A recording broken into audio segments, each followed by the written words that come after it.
Happy New Year. If this is your first change agent meeting, welcome. If this is your 500th change agent meeting, welcome. My name is Amy Mabius. I am the best practice coordinator at Community Access to Recovery Services. This year, the MC3 change agents have chosen our topics. Our theme is Chef's Choice. Change agents were asked at random change agent meetings last year to share which topics they would like to learn about in 2025. The list did not disappoint. We worked hard to choose the items that seemed to be repeated numerous times on the list. Items such as client satisfaction, homelessness, cultural diversity, trauma, and so many of you wanted to learn more about addiction, substance use, and prevention. I want to just show you where to go. If and hang with me, change agents who have been here over and over again. I just want to show the newbies how to get into the website so they know where to find the change agent meetings and the schedule for the year. And so I'm just going to share my screen. Dr. Thrasher, is it okay if I share for just one moment? Yep, I'm stopping mine right now. There you go. Okay, thank you so much. I'm going to share and I'm just going to go in and I'm going to show you how to get to what you need. Let's see if I can go in here. So if you see Google, literally all you have to do now is just put in MC3 Milwaukee. That's it. It's going to take you right to the first one. This is us right here. This is what we look like. Okay. Our home page is where you're going to see the next uh, meeting and what's happening. You're going to see all of our different values. And if you push on these values down here, you'll even see the indicators for those values too. So that's a good thing to look into. But the reason why I brought you to the website is I really want to show you where to find change agent and the schedule. It's here. You'll see the theme, and then it will go into all of the different topics that the change agents have picked this year. Some are still I'm working on. They're in progress. And so today we have Dr. Thrasher, who is going to talk to us today about dissatisfied patients, turning consumer complaints from grievances to gold. And it just goes on from there. You can see what all of the change agent meetings that are coming up. All you have to do is go into the schedule and look. The link, however, which I'll work on for you, is usually custom made for each and every change agent meeting. And so I think I'll work on trying to get that on the website this year too, so you don't have to work so hard to look for that link. The other thing you should know too is that the recording, if there is a recording, if the speaker has given permission for that MC3 change agent meeting to be recorded, you'll also find it here. You can watch it and then find the certificate of attendance for that particular one right underneath the descriptor of that. You'll see all the other things that you can look into while you're in this page. We do not have to get into that today. I just wanted to show you where to find that schedule. So let's see, I'm going to come back to my little notes here. Okay. So the one last thing I wanted to mention before I go on to introduce our speaker today is the certificate of attendance. If you haven't ever come to an MC3 change agent meeting, the way it works is a link will appear at the very end of the presentation in the chat. That link is going to ask you a few questions about the presentation today, and then it will prompt you into another link, and that is your certificate of attendance. You can download it, you can save it, you can send it to your supervisor, you can do whatever it is that you need to do with it. It's yours. So today, I am very happy that Dr. Thrasher is with us. What you don't know is that Dr. Thrasher works with me in another capacity, BCT, Basics in Community Treatment Training. He has been doing those trainings with me for Dr. Thrasher, I think 12 years, right? At least. It's been a long time. Yeah, A it's over a long, decade. long time. Yes. And so I always love when he comes because his presentations are wonderful. And so I asked him to come over and speak also to the MC3 change agents.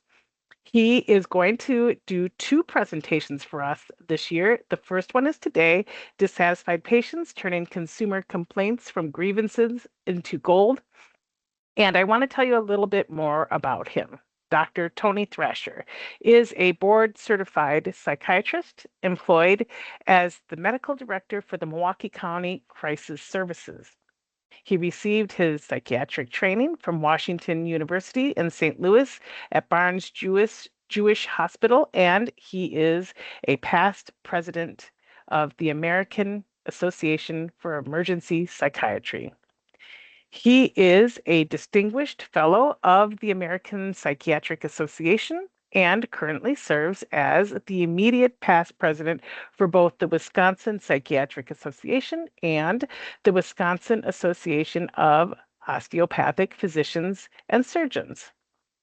In 2023, he is also proud to have served as the editor for the Oxford Press primer on emergency psychiatry, as well as being the editor for the American Psychiatric Association's Maintenance of Certification Focus journal centering on the core curriculum of emergency psychiatry. In 2024, he was fortunate enough to participate on the ABEM, and you'll have to fill me in on what that is, ABEM task force that resulted in the creation of a focused practice designation in emergency behavioral health. In recent years, he was inducted into the American College of Psychiatrists. He was named a top doctor by Milwaukee Magazine, earned his accreditation as a certified physician executive, and he received an exemplary psychiatric psychiatrist award from the National Alliance on Mental Illness, NAMI. That is a mouthful. I'm so happy he's here with us today, and I'm going to have you take it over from here, Dr. Thrasher. Thank you, Amy.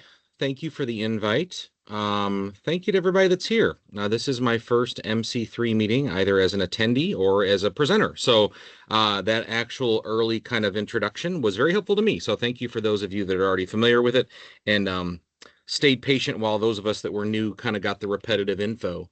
So we have roughly the next 2 hours together. I don't know if we'll use the full 2 hours, but we'll get close.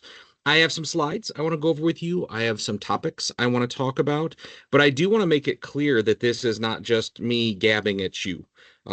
This can be very interactive. We can talk about cases. We can talk about certain things as long as we're paying attention to confidentiality. I'm okay with you asking questions as we go. You don't have to wait till the end, especially when it's 2 hours worth. What you thought was a good question at 1:30 won't feel that way at 3:15. So feel free to ask questions as we go. Two things. If you unmute yourself and ask the question, I will likely hear you. If you put it in the chat, I'm going to have Amy kind of keep an eye on that. In this current setup for this Zoom call, I don't see the chat. So if you put it in the chat and I don't answer it, it's not because I don't want to. I just didn't see it. So just keep that in mind as we move forward. And then kind of this overall topic, I want to challenge all of us. I'm going to give you guys a lot of research, like what we should be doing, what the best practices are. I'm also going to give you some personal opinions, and I will make sure to define when I'm given one versus the other. I'd also want to challenge all of us. I think this is an area that human services and healthcare as a whole are not good at. And it's ironic. And it's not your fault per se. It's more of an institutional issue, much like burnout or anything else. It's not an individual level, it's a systems level. But I think very often well-meaning people can make this almost go the wrong way. And that's where you hear things like the customer is always right. The patient's always right. That is actually not part of any of this literature. That's not part of any of this data. But neither is we're always right and we shouldn't have to answer their questions, right? Those two dichotomies are both wrong. And so I'm hoping that what we can talk about today is something a little bit more nuanced. It's a little bit more gray. It's not black or white. And I think you and your team can. Dr. Thrasher, you're muted. Somehow it got muted. I have no idea why, but it muted. Now we're unmuted. When you really lean into this, you're more likely to see that this is a good thing. So for instance, to give you an idea of how things are set up wrongly, I'll see people brag that, oh, we haven't had any grievances. That's horrible. That doesn't mean you're doing things well. That means you're not aware of when people are complaining. People complain and have grievances and have dissatisfaction in all areas of life.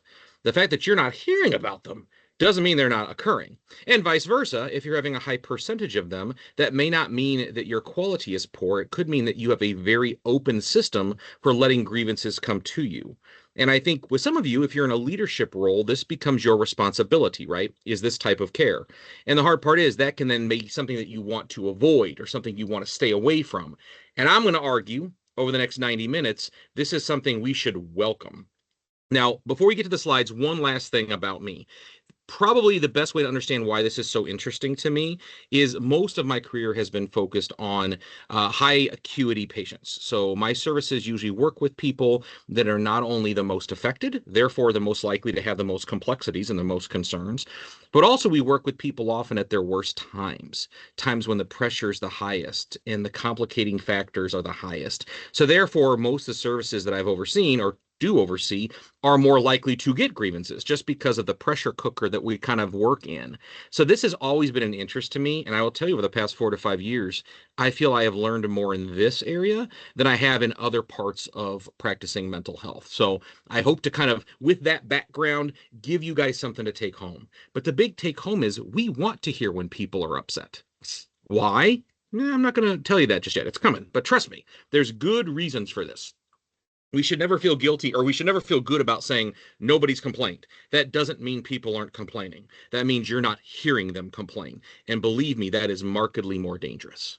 So I'll get off my soapbox and we will move forward.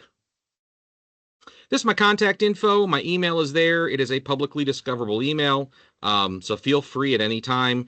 If there's questions we don't get to today, if there's other cases you want to chat about, just let me know.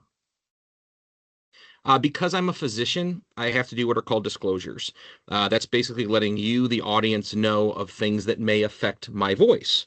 And so I always put these here for your usage. You heard about some of them from Amy earlier.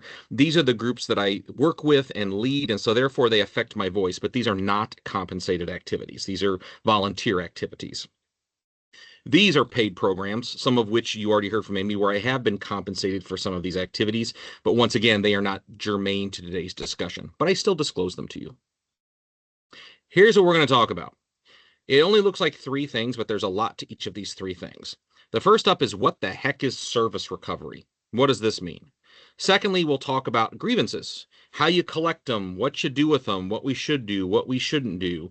And then lastly, I've put together a mnemonic, and yes, it's going to be that cheesy and corny, that I kind of developed over the past couple years that I thought you might like, called recovery. It'll be a nice summary to what we've talked about. So, couple anchoring thoughts for us, all right? It is very, very common for people to be dissatisfied with you when you are working with them during the hardest times. Their dissatisfaction does not always imply that you did something wrong. Now, it may mean that we did something wrong. It may mean that we weren't our most optimal, and thankfully, their dissatisfaction will help us get better. But sometimes it's just because we put ourselves in the most difficult of arenas, right? When we are dealing with the most complexity and the most acuity, you are going to see dissatisfaction. So that's, once again, when I hear people say, well, I'm not hearing anything, my thought is you're either not listening or you're not working with the right types of cases. Right? There is going to be dissatisfaction. That's part of the human condition. That's normal. It helps all of us to not view this as black and white. It's not, I need to defend me and my team from these accusations, nor is it, oh my God, somebody from the community is upset. I better go throw my entire team under the bus. And while both of those seem dramatic, I've seen both of those play out in our area multiple times. It isn't like that. It's feedback. We should want feedback from the people we are serving.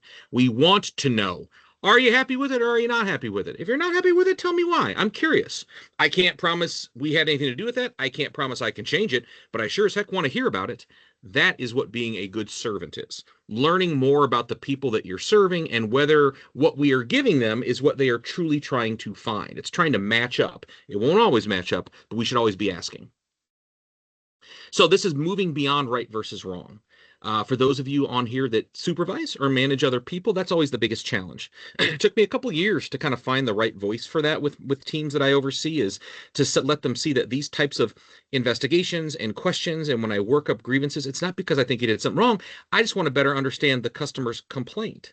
And to be honest, 96% of the time when I investigated things, all it showed me was how great my teams were. And they actually done a great job, which, by the way, I might not have known if I hadn't investigated the complaint. So there really is kind of a very positive way of viewing this by being proactive. This can lead to better relationships. It can lead to better outcomes. And once again, we're going to talk about how this can benefit not only your individual employees, but also your system. So, a couple caveats. This is not easy. It is not ABC. There is nothing here that I can kind of give you as a cheat sheet or, hey, log on to this website, learn these 4 steps. It's going to take a bit more than that. It really is it's a culture shift. And a phrase I use in other talks that I'm a big fan of is culture eats process. Very often in the public sector, we try to process our way out of problems when the real issue is culture. You can't process your way out of a cultural problem. Culture will win. So if the issue is the culture is, oh my goodness, if somebody complains, then I'm going to get thrown under the bus, then our staff are not going to be interested in telling you when there are complaints, right? And vice versa. If they come to you with, yeah, they're going to complain, but I'm telling you, I did everything right. You don't even have to look into it. That's also problematic, right? That's too much confidence. We should have the ability to look at this in kind of a nuanced middle ground matter, and that will take some cultural changes. It doesn't happen in a week. So, I mentioned this term earlier. If you take nothing else from this entire talk, and this doesn't mean to log off after the next 5 minutes, but I would like you to learn more about the word service recovery. It's a great word. It's a great term. It's a great intervention. Service recovery basically means the customer, the patient, the client, you can pick whichever noun you prefer. To me, they are interchangeable. Whoever we are serving is dissatisfied. They were not happy with the service that we provided. Therefore, I want to talk to them.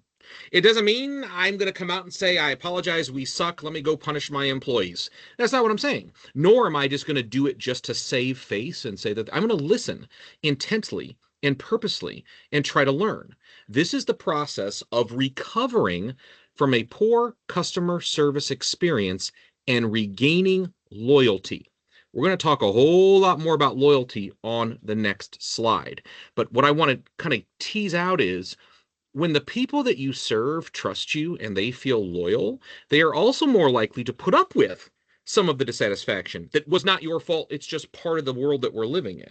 They are more likely to give you second, third, and fourth chances. They're actually less likely to be dissatisfied in the future if you handle their dissatisfaction right the first time. If there's errors on our end, heck yeah, we're going to fix it. But I'm also going to feel comfortable to say, I hear your dissatisfaction. I looked into it. There's probably not much else I can do on my end. It looks like we kind of covered things pretty well. That doesn't mean you weren't dissatisfied. And I'm sorry about that. I am. I wish everybody that I served was perfectly happy. But sometimes you're not. How can I help? And this leads to trust. This leads to branding, which is an important thing in our world. Who we are, how you are seen. When people look at your name tag, what do they think when they see that particular organization? This is very much in our benefit to look at these things as not right or wrong. Did we mess up? Did we not mess up? But service recovery. In other words, I am apologizing, not for anything. I just feel bad that I'm here to serve you and it didn't go the way you wanted. That's horrible. How can I help? What can I listen to? What can we consider for the future? And I know that probably this isn't something we have time to focus on, but this is also very important in the era of social media and the way that negative opinions are often what people post more so than positive opinions. And that can spread like wildfire. So as a public sector large group in Milwaukee County, that's probably not as pertinent, but for some of you that work for smaller groups that may be more privately funded or have different oversights and board of directors, this is important stuff. And so there's going to be poor reviews, but boy, would it just be wonderful if we could find a way to talk to them before they post. That goes a long way, which is why we're going to talk about the timeliness of getting to these things as well. So you're probably wondering, is this dude going to spend 5 minutes on every slide? No. But that's how important this slide is. If nothing else goes home with you, I would like you to think about the idea of service recovery. And that's something, if you're feeling like you want to look into it, you can Google that and find all sorts of good information and articles. This is not a brand new, I just thought of this concept. It's been around since the 1970s. But once again, it's all about trying to take somebody who feels like they were not treated the way they wanted to be treated, and how can we find a middle ground? It's not me saying we messed up, please come back to us. Nor is it, hey, take it or leave it, buddy. We're the one you come to. If you like it, cool. If not, get out. We're not going to do those extremes. We're going to try to find the middle. Now, this is a fascinating paradox. And I know not everybody is a visual learner, so I'm going to start with a story. Then we're going to tie it into this graph. So we are here predominantly for working in health and human services. You may be on the healthcare side, you may be on the correction side, child side, adult side, aging, whatever it may be. But we're all kind of in the health services industry, right? Helping people. This actual data comes from something we all love, cable companies. So one of the best studies they ever did with this was with large-scale cable companies, which ironically, when you do surveys of the American population, no matter where you live, no matter which, everybody hates one cable company or another. In one area, they hate A and they love B. In another area of the country, they hate B, but they love C. Take your pick. So this really looked at cable companies. And what they found was this. If you take two cable companies, cable A, cable B, cable company A, you've never had a problem with, ever. It has always been fluid. Maybe you don't love it, but it's always worked. Your cable has always worked. You've never need to reset it. You don't even know what their customer service number is. That's cable company A. Cable company B, things were going pretty good, and then bam, right before the Super Bowl, things stopped working. And so you called customer service and they fixed things quickly to your liking and you were satisfied. Guess which company people stay with longer? Obviously, B, which doesn't make sense right off the bat. You're like, but one doesn't give you any problems at all. There is something about trust, particularly when people are trusting us with something that they can't do themselves. I don't know how to fix a cable box, so I need them to help me. Most of the people we serve can't do the things that we are doing for them. That's why they're using us in a proper way so we can assist them. So whenever you have a situation that goes sideways, but then you fix it really, really well, you are building trust and rapport that transcends any errors you could do in the future. That's what this graph is showing. Blue is cable company A. No problems, whatever. But B, look at B. Oh my gosh, we were a little bit below. We had a problem. Wow, look at that service recovery. And here we are taking over first place. This has been replicated in other industries as well. I just like to use the cable company one because it was the initial study. And to be fair, most of us have had frustrations with cable companies. So think about this. When there is a quote service failure, which is that is the perception of the person using the services. We're not saying we failed, but from their perception, we failed. Something did not go the way they liked it. What an opportunity. We don't want to bury these. We don't want to hide from these. One could argue this is the best piece of information we could ever get. We should be focusing on it in the moment with a lot of urgency because if we do it right, we are actually going to increase how we work with this patient moving forward. Once again, not every slides will get this degree of depth, but I really want you to think about this because what I think happens is people see these and they want to ignore them. Put them aside. Oh my God, we don't want to track those. Is that going to be on our dashboard? All these different things.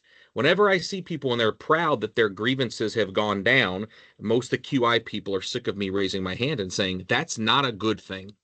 We are not doing the right, particularly if you work in the public sector, as many of us do, that is not a good thing.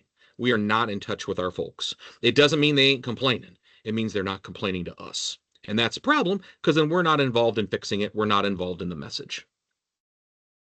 So once again, service recovery kind of as a closure. This doesn't mean the customer is always right. In fact, that's a whole other thing that's been disproven a long time ago, but people still say it a lot. I understand the idea behind it, but the truth is they aren't always right. But I want to investigate it as if they might be. I want to take a look. This doesn't mean we got to mandate apologies. I hear managers that say, well, doc, I used to do this, but I got so sick of telling my employees they had to apologize. To which I said, why did you have them apologize? Did they mess up? Well, no. So why are you having them apologize? That's not what this is about. This is not about black and white, right and wrong. It's seeing dissatisfaction as something in the middle. Now, I highlight the one in blue. As a physician, my biggest hurdle sometimes is getting other physicians and other professional level doctoral folks to understand this because they'll say that blue thing to me all the time. Why should I talk to them if I did everything right? Well, the fact that you did everything right doesn't mean they're satisfied. Part of our goal is to still communicate why we did what we did, not just, ugh, I did it right, therefore I'm not going to talk anymore. That usually leads to problems as well. And I also get worried because a lot of places really get tied into satisfaction scores. I am not here to rain on the parade of satisfaction scores. They have their place. I think it's good to always be surveying and understanding the people that you're serving. So that's good. I do think there's been too much push that those scores are all that people look at. It's simply a part of the rating scale. It's not the full rating scale. I'm also adamantly against people using it for compensation or salaries or funding. That's how we got the opioid epidemic. If people are not aware, that's a different story for a different day. But you can't do that. If you're doing that, you are asking for trouble. What then happens is people don't they aren't professionals anymore. They're teaching to the test, and that's not good. Dr. Thrasher? Yes, Somebody, I just thought I'd share this comment please. that's in the chat. It just says that the original phrase is the customer is always right in matters of taste. Uh-huh. Like I never checked. Today, Yep. I got that. I'm just going through all of my stuff here, and you have one. I'll check for that noise right now. Look at it. That's what started it. Yep. 1 second. What a pain in the tuchus. Okay. Well, now we just got to wait. Yep, you were 100% right. That is the actual quote. In fact, I just saw something, I think it was out of the New York Times, where they were kind of going back into the history of that and how it's kind of transcended over time. So thank you for bringing that up. And once again, there's a nuance. I do think sometimes the customers are right. They see things we don't see. They have the luxury of just looking at their one episode, whereas the people, you guys that do the work, are helping, 20 to 30 people a day. So they're going to have a different emphasis and scope than we're going to have. So I want to hear their feedback. It just doesn't always have to imply right or wrong. So that's service recovery.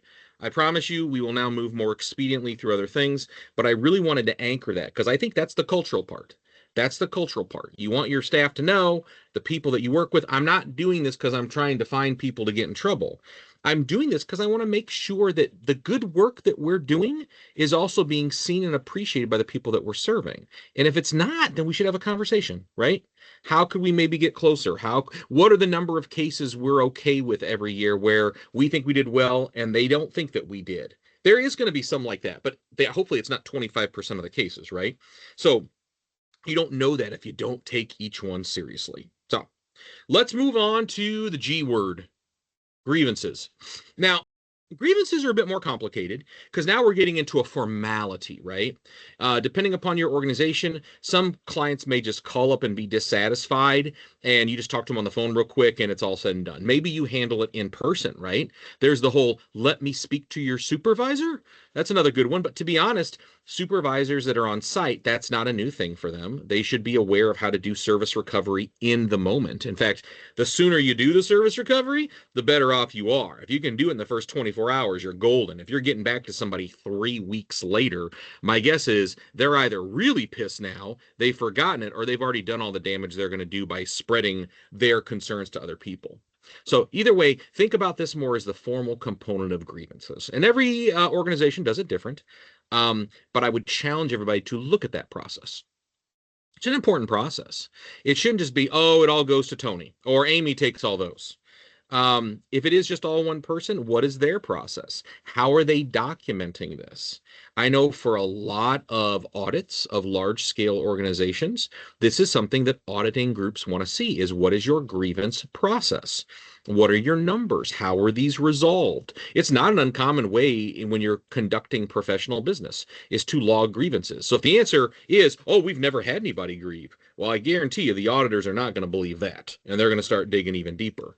It's better to say, thanks for asking. Our grievances right now came in at about double from last year, but here's what we did with them, and here's how many were resolved, and here's the time limit in which they were resolved. We aim to get most of them resolved within 24 to 48 hours. That's a good benchmark. And that will usually make most auditors pretty happy. Pretending like you don't do it, pretending like they don't happen is probably not smart. So, for grievances, who handles it at your site? It's usually management of some sort.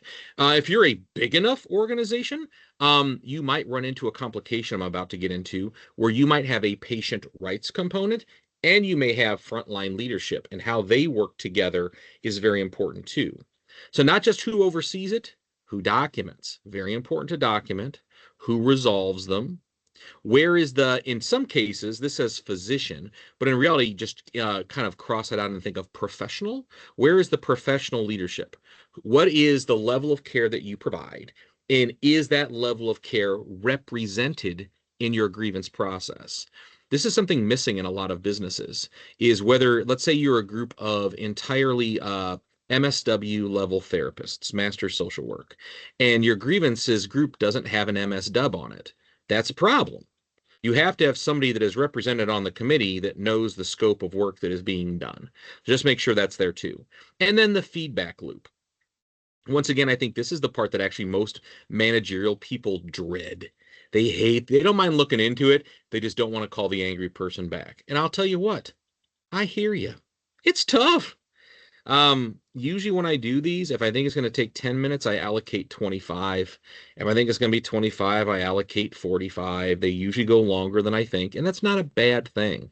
Part of this is the job of a managerial level staff or a boss, but we want to make sure that when it's all said and done, how do we give feedback to the person that was complained about? Now, I have met some people, some managers who say, well, if I don't find anything wrong, I don't tell the employee. That's an option. I can't say that's always going to be bad for you, but I don't think it's optimal. I think it's good that we all know. Sometimes I've gone to people before and said, listen, just so you know, Mary? They're like, oh yeah, Mary. I've seen her every month for years. I'm like, yeah, she put a grievance through.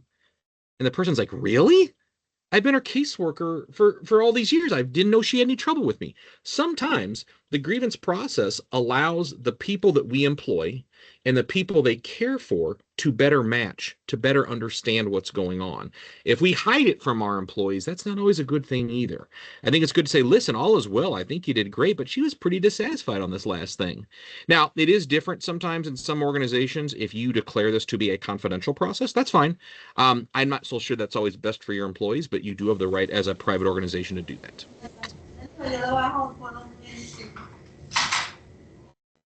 Oh, okay. Thought we had a question. This is just a kind of a different way to say the previous slide. Now, this one actually came out of an article pretty recently that did speak with the word apologies. I don't think most of these grievances will end up with apologies, but I think it's good to look at it if it did. How to apologize when something goes wrong, right? And what they said is not, once again, not uncommon. Have a lead. Get to things timely. I cannot tell you how important it is to do this timely. When I get these grievances, they become, if they're not the first thing on my list, they're the second. It takes a lot to knock them out of the top spot.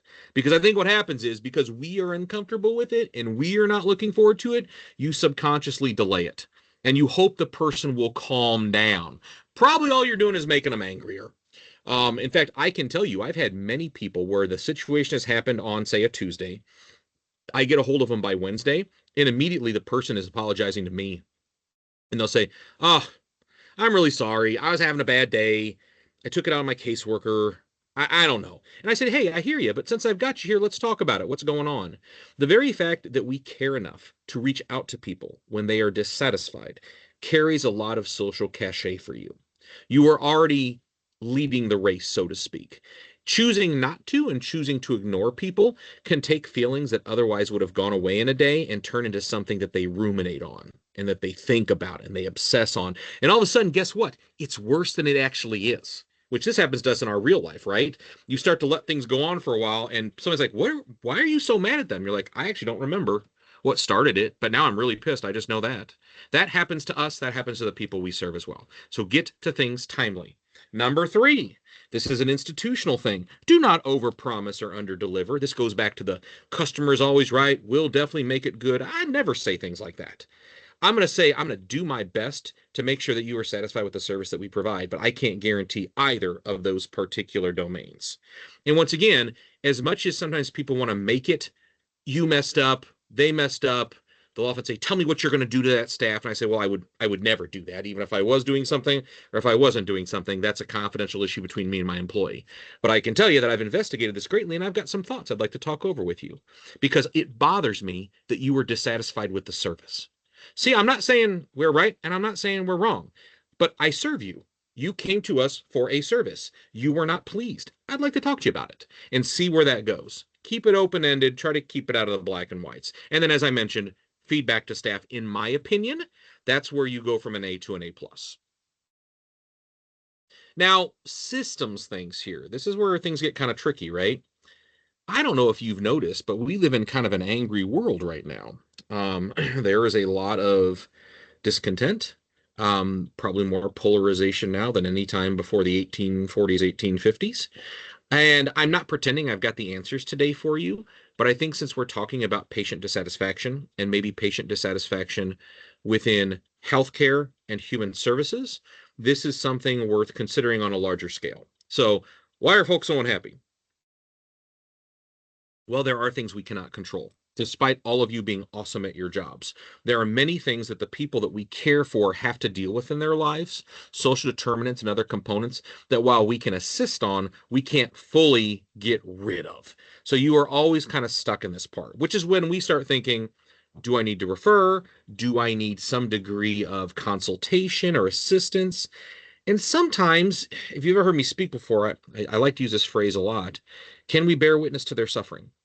Which is, that sounds like you're in a horrible place right now, and I'm not sure there's anything I can do for you, but I want to be here, try to help you through it, try to help you through the next step, even if I can't immediately address the suffering. I think that's very hard for people, and I think our staff struggle with it, because the feeling is if I can't fix the one thing they want me to fix, what else do I have to offer them? And I would argue a lot.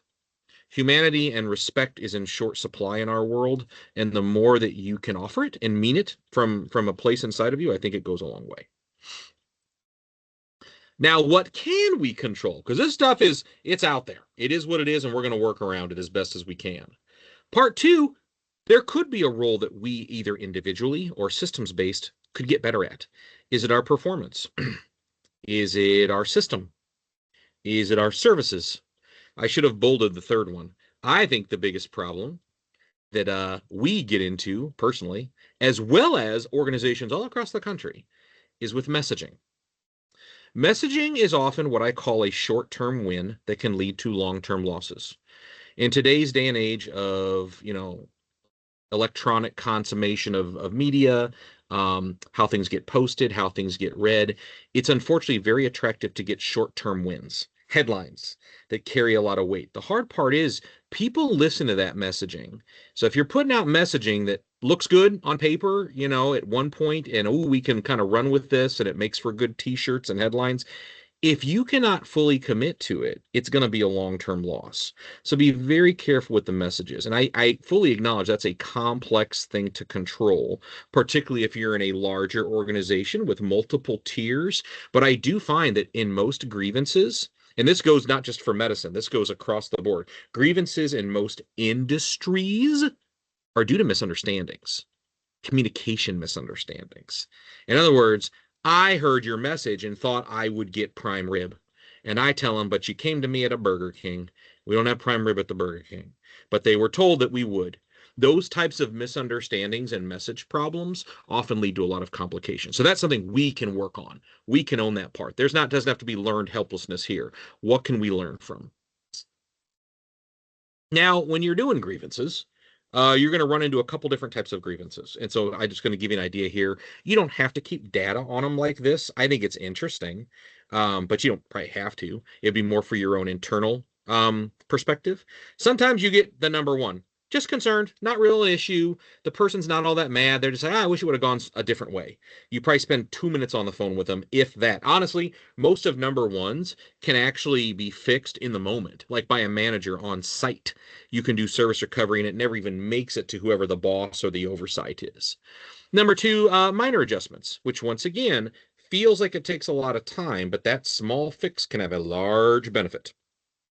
Spending 20 minutes to fix a number 2 will keep you from having to spend 2 months fixing a number 5 or a number 6. This is something where you really want to put in the work on the front end, because once an organization gets caught up in some sort of audit or some type of survey because of some bad outcomes, you're going to be doing a lot more work than you would have if you've been more proactive. Number 3, some may be purely employee components. Another good advantage to the grievance system is it allows you to get a better feeling of how your employees are doing. I don't care how good of a boss you are. You only see part of what your employees do. Part of it, you need other sources of information. This is a great idea because one of two things happens. Either A, they're early in their career with you. You see that they've had a couple grievances all based on like the same thing, and you can work on it and fix it when they're in their 20s so they don't it doesn't grow into their 50s and 60s. Or to be fair, you are working with somebody and you see something through their grievances that concerns you. Something that nobody could really catch on the interview, but now you're catching it on the grievance end, and maybe they're not a right fit for your organization. All of these are good, positive things to come out of it. Either trying to recover and make people better, they're going to be long-term employees, or finding out that they're not a good fit for the work that you do. You may find that in grievances that you would not find in your day-to-day evaluations. Number 4, your employees are fine, but boy, do we have a systemic hole here. That's where a lot of that messaging comes in. That's also where things like finances, billing, when you think about like healthcare and human services, one of the biggest issues that people complain about is their bill. We don't understand it. What am I getting billed for? What am I not getting billed for? Don't you guys hate getting those things in the mail? It looks all official, and then like in really tiny print, it says, "This is not a bill." It's like, well, this is not a bill, then why are you trying to scare the crap out of me? What is this? What's going on? Those types of things can really affect how people perceive an organization. So that's a system issue. Then 5 and 6, this is where people start getting concerned. Now, to be fair, 5 and 6 are the smallest percentage of cases, but they are probably the highest degree of importance, which is a near miss, right? Which is really theoretically a near hit. But either way, something didn't happen, but boy, did it come awful close. And then number 6, something did happen, right? There was an outcome. In hospitals, we tend to call those critical incidents or sentinel events if somebody dies or almost dies. So this is just an idea. If you can think of a bar graph or a pie chart in your head, when you're doing grievances and you're formalizing this and doing this for the good of the person that you serve and the group that you belong to, you can think of how are these all going to fit in there. I'm hoping the majority are 1 and 2. Probably the next biggest category would be 3 and 4. And then you hope 5 and 6 are your smallest categories, but they still need to be noted and they'll probably take up the most of your time. Now, a couple caveats before we swerve into a different area here. As employees, we can't always control what the larger system does or what they represented or messaged on our behalf. I don't think that's a reason for you to become hopeless or helpless. I don't think it's a reason to automatically blame everything above you and this group doesn't know what they're doing. You've all heard that, right? But I do think it gives us a message for the person we're dealing with. Like, hey, that sounds very concerning. I can't fix that right now, but I can support you. And I'll tell you, I had one of these literally last week, and I will be as anonymous as possible. I think I can make this pretty anonymous. Working with somebody whose main issue was trying to get a medication, not uncommon when you're a shrink, right? So in that, the more I dug into it, I found a clear systemic issue that had nothing to do with my folks, had nothing to do with my system. It had to do with a contract between my system and another system. And there was a huge hole that was affecting this person. I couldn't resolve it. My system alone couldn't resolve it. It would have to be a partnership between the two systems. So in other words, this would definitely fit in the number 4. A huge systemic issue that probably affects many, but I'm just hearing about one person. That allowed me to reach out to that person and say something kind of like what I have here in red. Well, you're right. You helped me find a serious problem here that we're going to have to work on. It's going to, and I said this, I think it's going to take us months to fix this gaping hole in this problem. That being said, it doesn't mean I want to ignore you. You've still got your own individual issues here we got to try to work around. Let me see how I can support you. But I don't want to conflate the two, right? There's like a big thing I can't control, but I'm going to try to put it in the right hands to make it better over time. And then there's you in the moment. Big picture, little picture. Breaking it down like that helps people stay out of the black and white, right? Because the bad way to react to that is, oh, has nothing to do with me. I did everything right.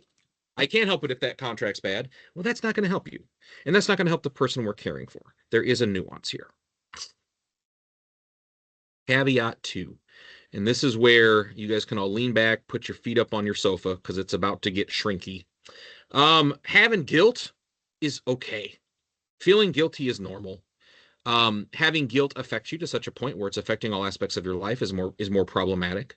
But guilt doesn't always mean you did something wrong. It means you're a human being. What typically happens when somebody hears that you had a death in the family? What do they say? I'm sorry. Well, they didn't do anything, right? They're not saying they're sorry because they did something that made your loved one die. What they said was, I'm sorry you have to feel that way. I'm sorry that you have to go through the pain of grief. That's kind of how we have to rephrase this. What I find is people that are overly empathic, which are great employees. I love those of you that are empathic, but it also leads to more guilt and internal blaming. And I think you really want to avoid that. And I definitely want to say you want to avoid it when you're talking to the dissatisfied customer. You don't want to be blaming anybody, throwing people under buses. You don't want to have conjecture. You want to speak very objectively. And of course, my biggest concern is this third one. I just won't document that much. That's not going to help you at all. If anything, these are things you want to document quite extensively. Because once again, guilt doesn't imply causation. We are naturally going to grieve. If you're doing this type of work, my guess would be you care about the populations that we serve. So you are already going to be more prone to take on more responsibility than you need to. We're all human beings. There's going to be times that things go right. There's going to be times that things go wrong. As long as we handle them professionally and humanely, it goes a long way. And then this is more for the people that are in large groups. What if something goes really wrong? What if there's a bad outcome? Well, they do happen. They happen in life. Sometimes it's because somebody messed up. Sometimes because something just happened. People don't have heart attacks always because somebody messed up. People don't have cancer that comes back because somebody messed up. Everything that we deal with, all of these illnesses, all of these complications can worsen even if somebody didn't mess up. So what these are typically called, at least in the hospital world, are called sentinel events. That is something that either results in death, harm, or very significant close to harm. They call them sentinel because you got to do something now. Whatever meetings you got on the schedule, drop them. It's time to make this your number one focus. I don't know with the work that you guys do if you'll run into these that often, but once again, they'll probably be the smallest number of grievances that you get, but they should probably be taken with the most importance. All right. I have been jabbering at you for almost 40 minutes. So I just want to pause for a second before we kind of move into our next section and see if anybody had any questions. We are going to probably take a break in the next 10 to 15 minutes regardless, but I wanted to first see if anybody had any questions.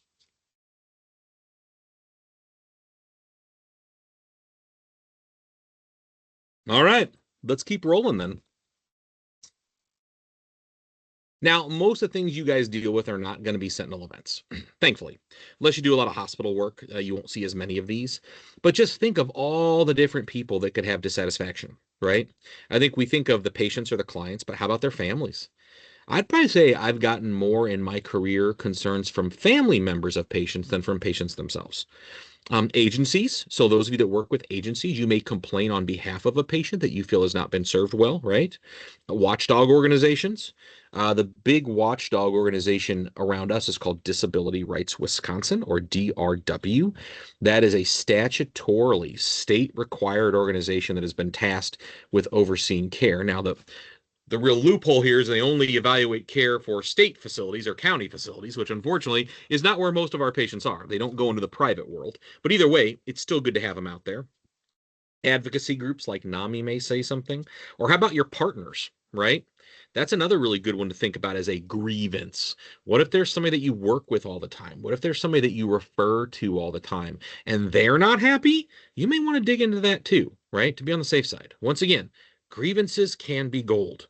In addition to remembering service recovery, I hope what you're taking away from this is if you're not collecting this data, if you're not looking for this data, if you're not welcoming this data, then things are not going to go very well for you. Because especially the way our society is going, where it's a complaint-driven society, you want to formalize how you handle these. You want to be ahead of the curve. So, I mentioned earlier documentation. Do we document this? It depends where you are in the process. If you are the oversight, if you are the manager, the supervisor, you're the head of patient rights, yes, you document. Where you document, it's up to you. Every organization is different. I know for me, at least, my stuff never went in the health record. I would normally put something in the health record that a grievance has been submitted and resolved as of this date, but that's it. The actual detail went into a different site, but that's up to each independent group. So if you're supervisor or manager, yeah, you're going to be documenting this. If you are line staff, not necessarily. You're going to want to document as you normally would your scenario with the patient or the client. I would assume if it was a bad interaction, you'd be documenting even more. I always encourage my line staff, just let me know. Like, let me know something went kind of sideways so I can expect the call or so I can prepare, so I can best do this in a timely fashion. It helps me if I'm expecting the call and it shows up and I can pick it up same day. We're in a good scenario. And of course, if you're an HR patient rights, HR is driven by a completely different component. I think you also have to understand that sometimes, depending upon how big your organization is, HR's perspective on this may differ from a managerial perspective on this. I don't think that's wrong. I don't think that means something is sketchy. They have different clients, right? You as a manager may very well be representing the interests of your employees and the services that you provide. HR is representing the organization. That's not to say that the two of you can't work together, but every once in a while, you may be going in opposite directions. And that doesn't mean that there is necessarily some sort of conflict or kind of weirdness. It's just how things are set up. So be aware of that. That's what I mentioned earlier. I know some places that have patient rights departments, but still you want your clinical frontline people, whoever manages them, you want them to be doing this. If you defer it all to patient rights, I think you are doing a disservice to your employees. Those two groups can work together, but they may have different aims. They may have different theories on resolving things. What should you document? Your level of participation. What is your role in this? What sources of information did you find? Who did you talk to? Who did you interview? What did you review? I tend to put times on that too. I like to really point out, like, hey, I found out about this on Friday night. I read the medical record Friday night, even though I knew I wouldn't be interviewing anybody till Monday. I wanted to read the record and make sure there wasn't something immediate that I had to do over the weekend. Things like that. Date and time when you got your information. Are there any what are called root cause analysis? That name may be familiar to some of you, to others not. A RCA, or a root cause analysis, basically means if not for this, this would not have happened. So it truly is kind of the epitome of blaming something or saying if A had not happened, B would not happen. I will tell you, most RCAs do not find a root cause. That's the irony of RCAs. But if you can find them, that's a really important thing. Another way to do this is known as a FMEA or a failure mode analysis. Some of you may have used that. But either way, however you choose to do it, it can't hurt to have kind of a set form or a set template. Templates I'm not a big fan of for documenting basic care, but when it comes to grievances, I would definitely template this because that way it means that you are covering every step every time. I think that looks very good. And based on your review, maybe you say, you know what? Everything looked pretty cool here. I didn't find anything wrong, but the fact that this is like the fourth one in a row that people have felt this way, maybe I should have the heads of that program look at it too. And that's called a program review. So once again, think of all this great information we're getting. We're looking to make sure there's nothing immediately wrong. We've maybe found a couple things to tweak. And if nothing else, even though we internally feel that we're doing everything right in these scenarios, the outside world, the people seeking our services, are not satisfied by it. What does that mean? How can we fix that? Is it messaging? Is it outcomes? Is it follow-up? I don't know. But either way, you can look into it.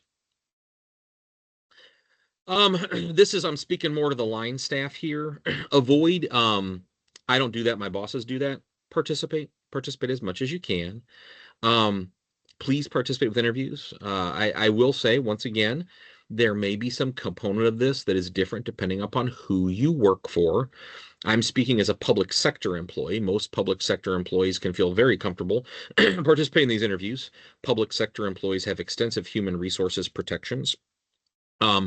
Private sector doesn't always. So I want to be very fair. There's 180 of you here. You're not all going to have the same employer. So you got to kind of know your work environment. Avoid shame and wrongdoing. That's not the idea. I always present these to people as, listen, I know you probably don't want to be talking to me about this. It was a tough day. It was a tough case, but it's really going to help us all if we talk about it really quick. Can I have 20 minutes of your time? Let's go get a coffee and chat, right? Something like that. Because these do work. It proves how well your team is doing. It helps you find like team players that are knocking it out of the park, but you would never know about it otherwise.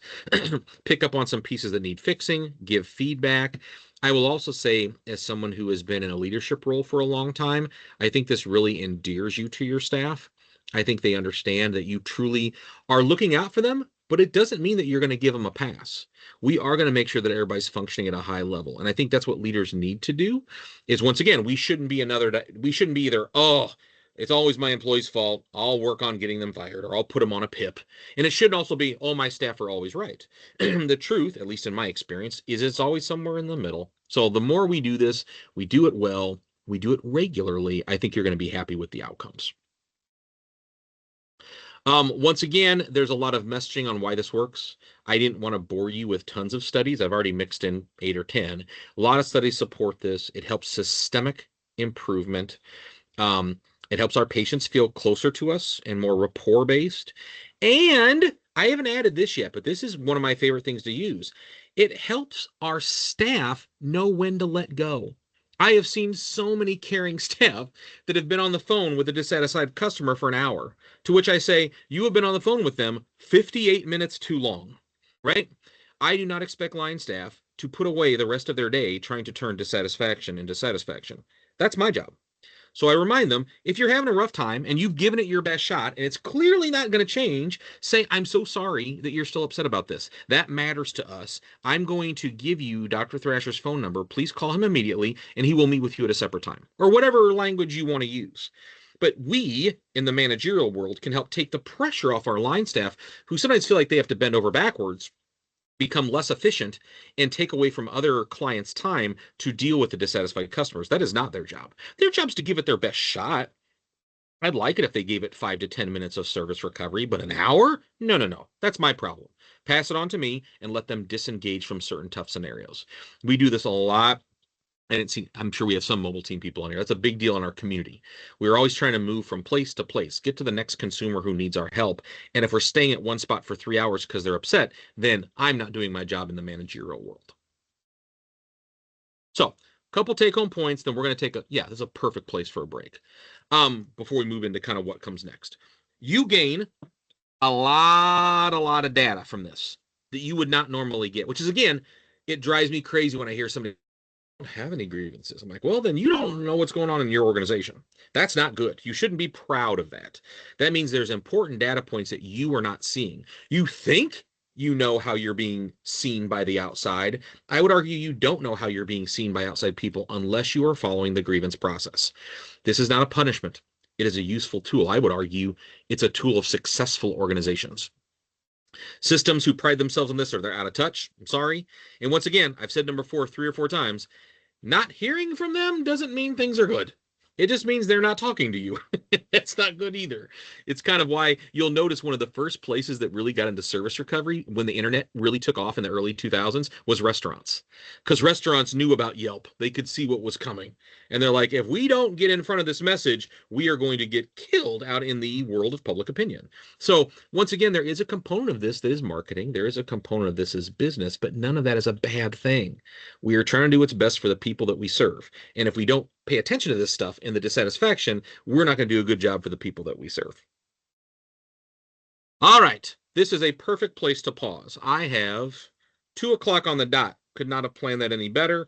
Let's take 15 minutes. I think this is worth 15 minutes. Stretch your legs, get a drink, go to the bathroom, whatever it may be, and we will start back up at 2:15. Thank you very much.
Hey, Andrew, you have your hand up.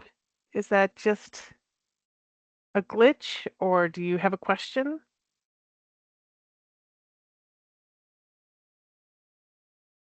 Sorry about that.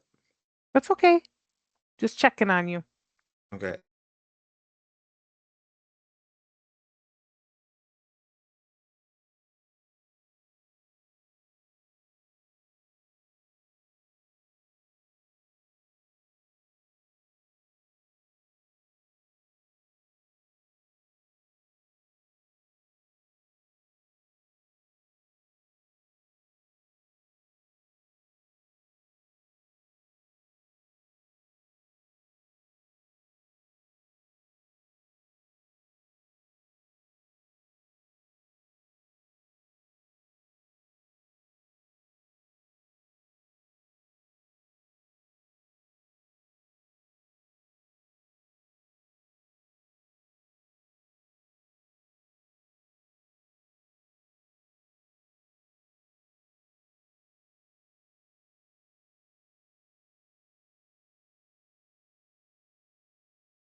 Hey, folks, we're going to start back in about 2 minutes.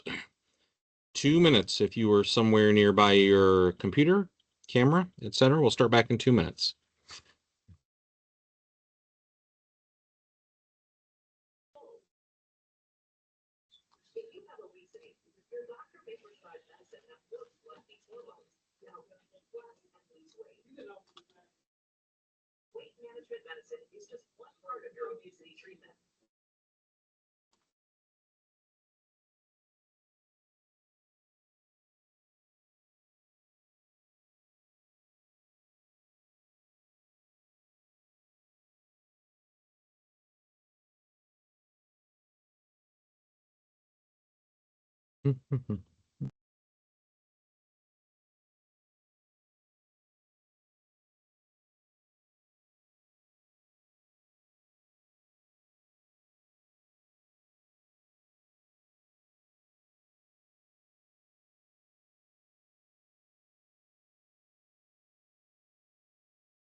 All right, everybody. I hope you're all making your way back.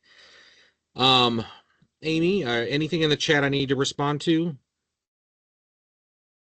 I was looking just a couple seconds ago and nothing that I see. We're good. Okay, well, before we transition, we've got less than half left to go, but before we transition to kind of the next part of things, anything anybody want to ask questions about?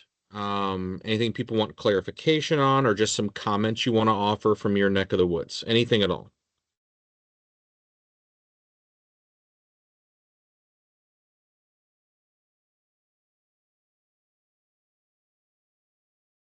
All right, then we shall proceed.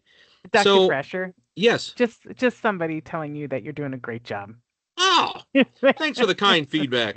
It's the weird. Many of you may do this work too, but it's always weird when you're talking to a group. Like if we were in a room or an auditorium, I would know how everybody was feeling about it. It's very different in the virtual world. You are every once in a while you look to make sure your camera's on and your mute is not off. That you just haven't been jabbering to yourself. So it's a very unique thing.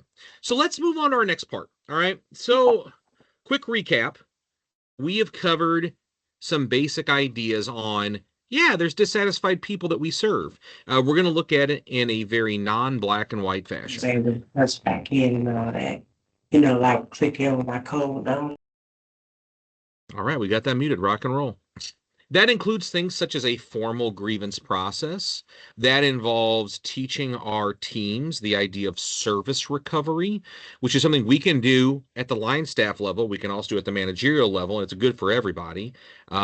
I would say most everybody that I directly supervise, we spend at least somewhere a couple hours their first year on the job talking about service recovery because it's such a unique idea that I don't think we really get taught a lot. In the world of healthcare and human services, people see it as a business thing. So let's dig into that for a second.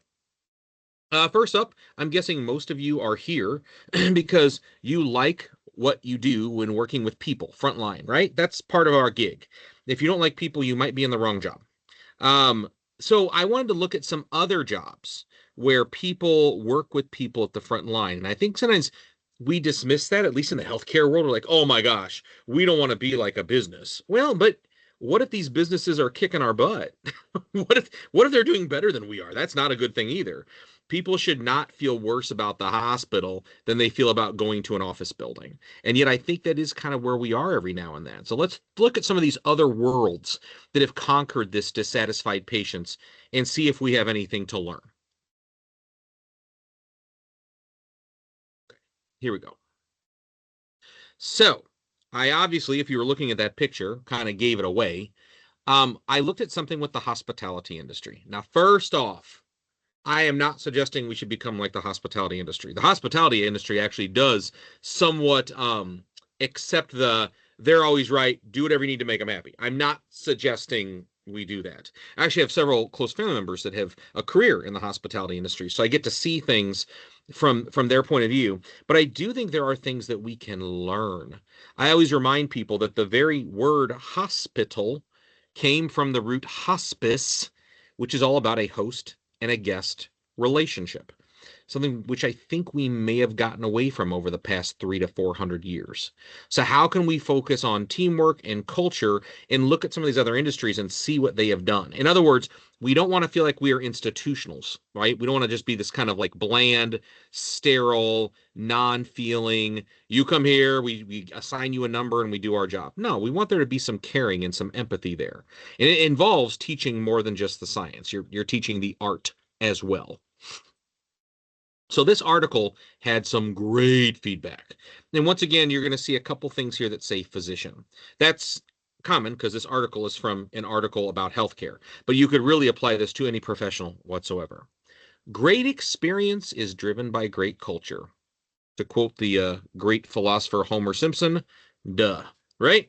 We know this. We know that if you have a culture and people like you and keep coming back to you, they are going to have a good time. And this is, guess what?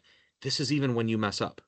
If you have the right culture, and I see this all the time, I see some places that maybe are not as great as I would like them to be, but they've got a great culture and people love them.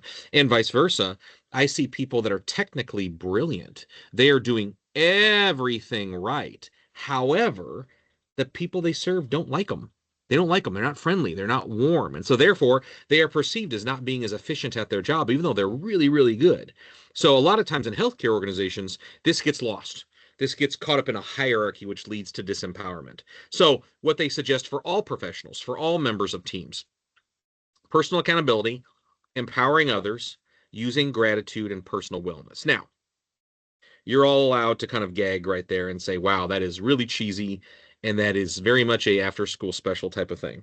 You're not wrong. That's why I'm calling it out, but it doesn't mean it's not true.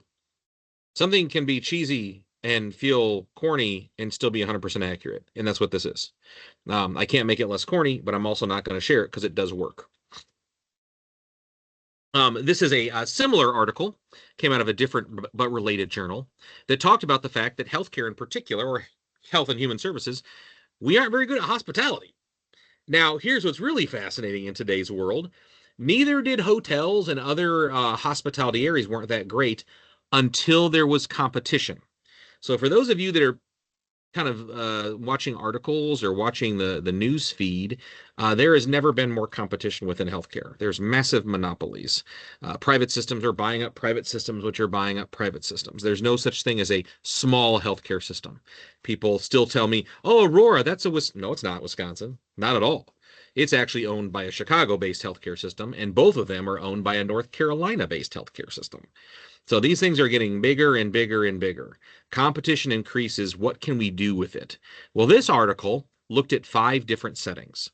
It looked at restaurants, hotels, doctor's offices that are not connected to a hospital.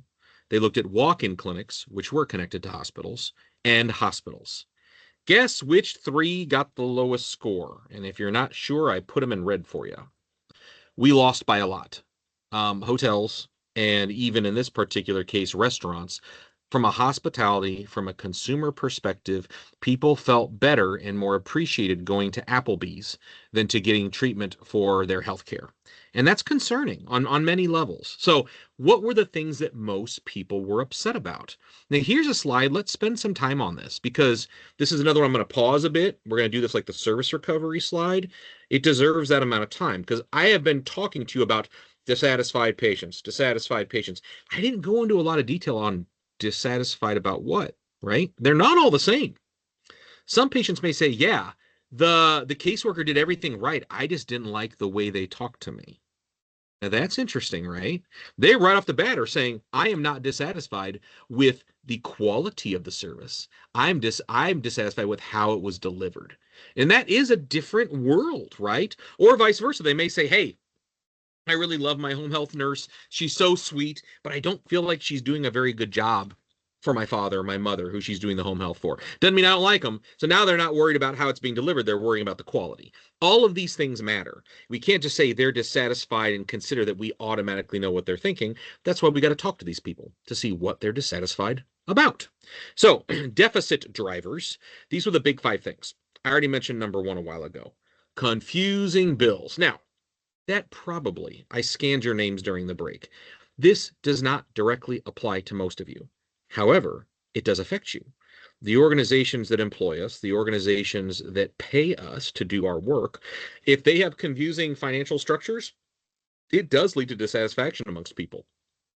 Particularly if they end up getting charged for something they didn't think they were going to be charged for, which, to be fair, we all would be upset about, right? If you were on vacation and you paid for a rental car and they said, that after a certain mileage, it was comped and you went over that mileage and you got charged for those miles, you are going to be dissatisfied. Similar things happen in our world. I think number 2 is something that people are trying to get better at, is appreciating that this is a two-way street. They need us and we need them. We can't very well provide care to people if there's nobody who needs the care. And once again, it doesn't mean that this needs to be 50-50, but could it be 53-47? Could it be 61-39? Could we get a little bit more equity in how we appreciate the people that we work with? Now, number 3, if any of you are, say, non-virtual, and you're in an in-person building somewhere, this is a big one.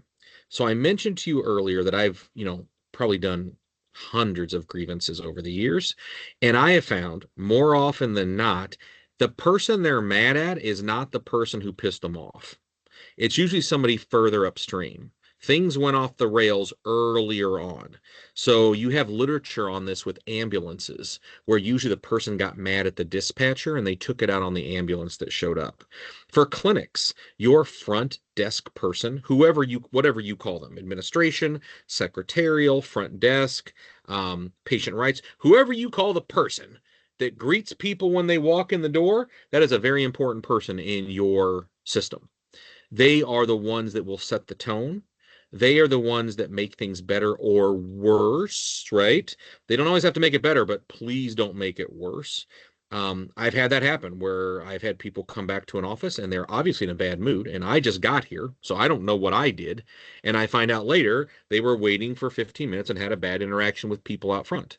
Now, vice versa, I've also seen people come in upset, and good front desk people can calm them down, and God bless them for doing that work for us.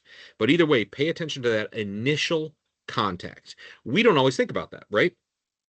We think about, well, but you met with your therapist and everything went great. Well, yeah, but I had to take 2 buses to get here, find childcare, rearrange all this stuff, and I spent 20 minutes in the waiting room feeling like I was being judged by your person at the front desk.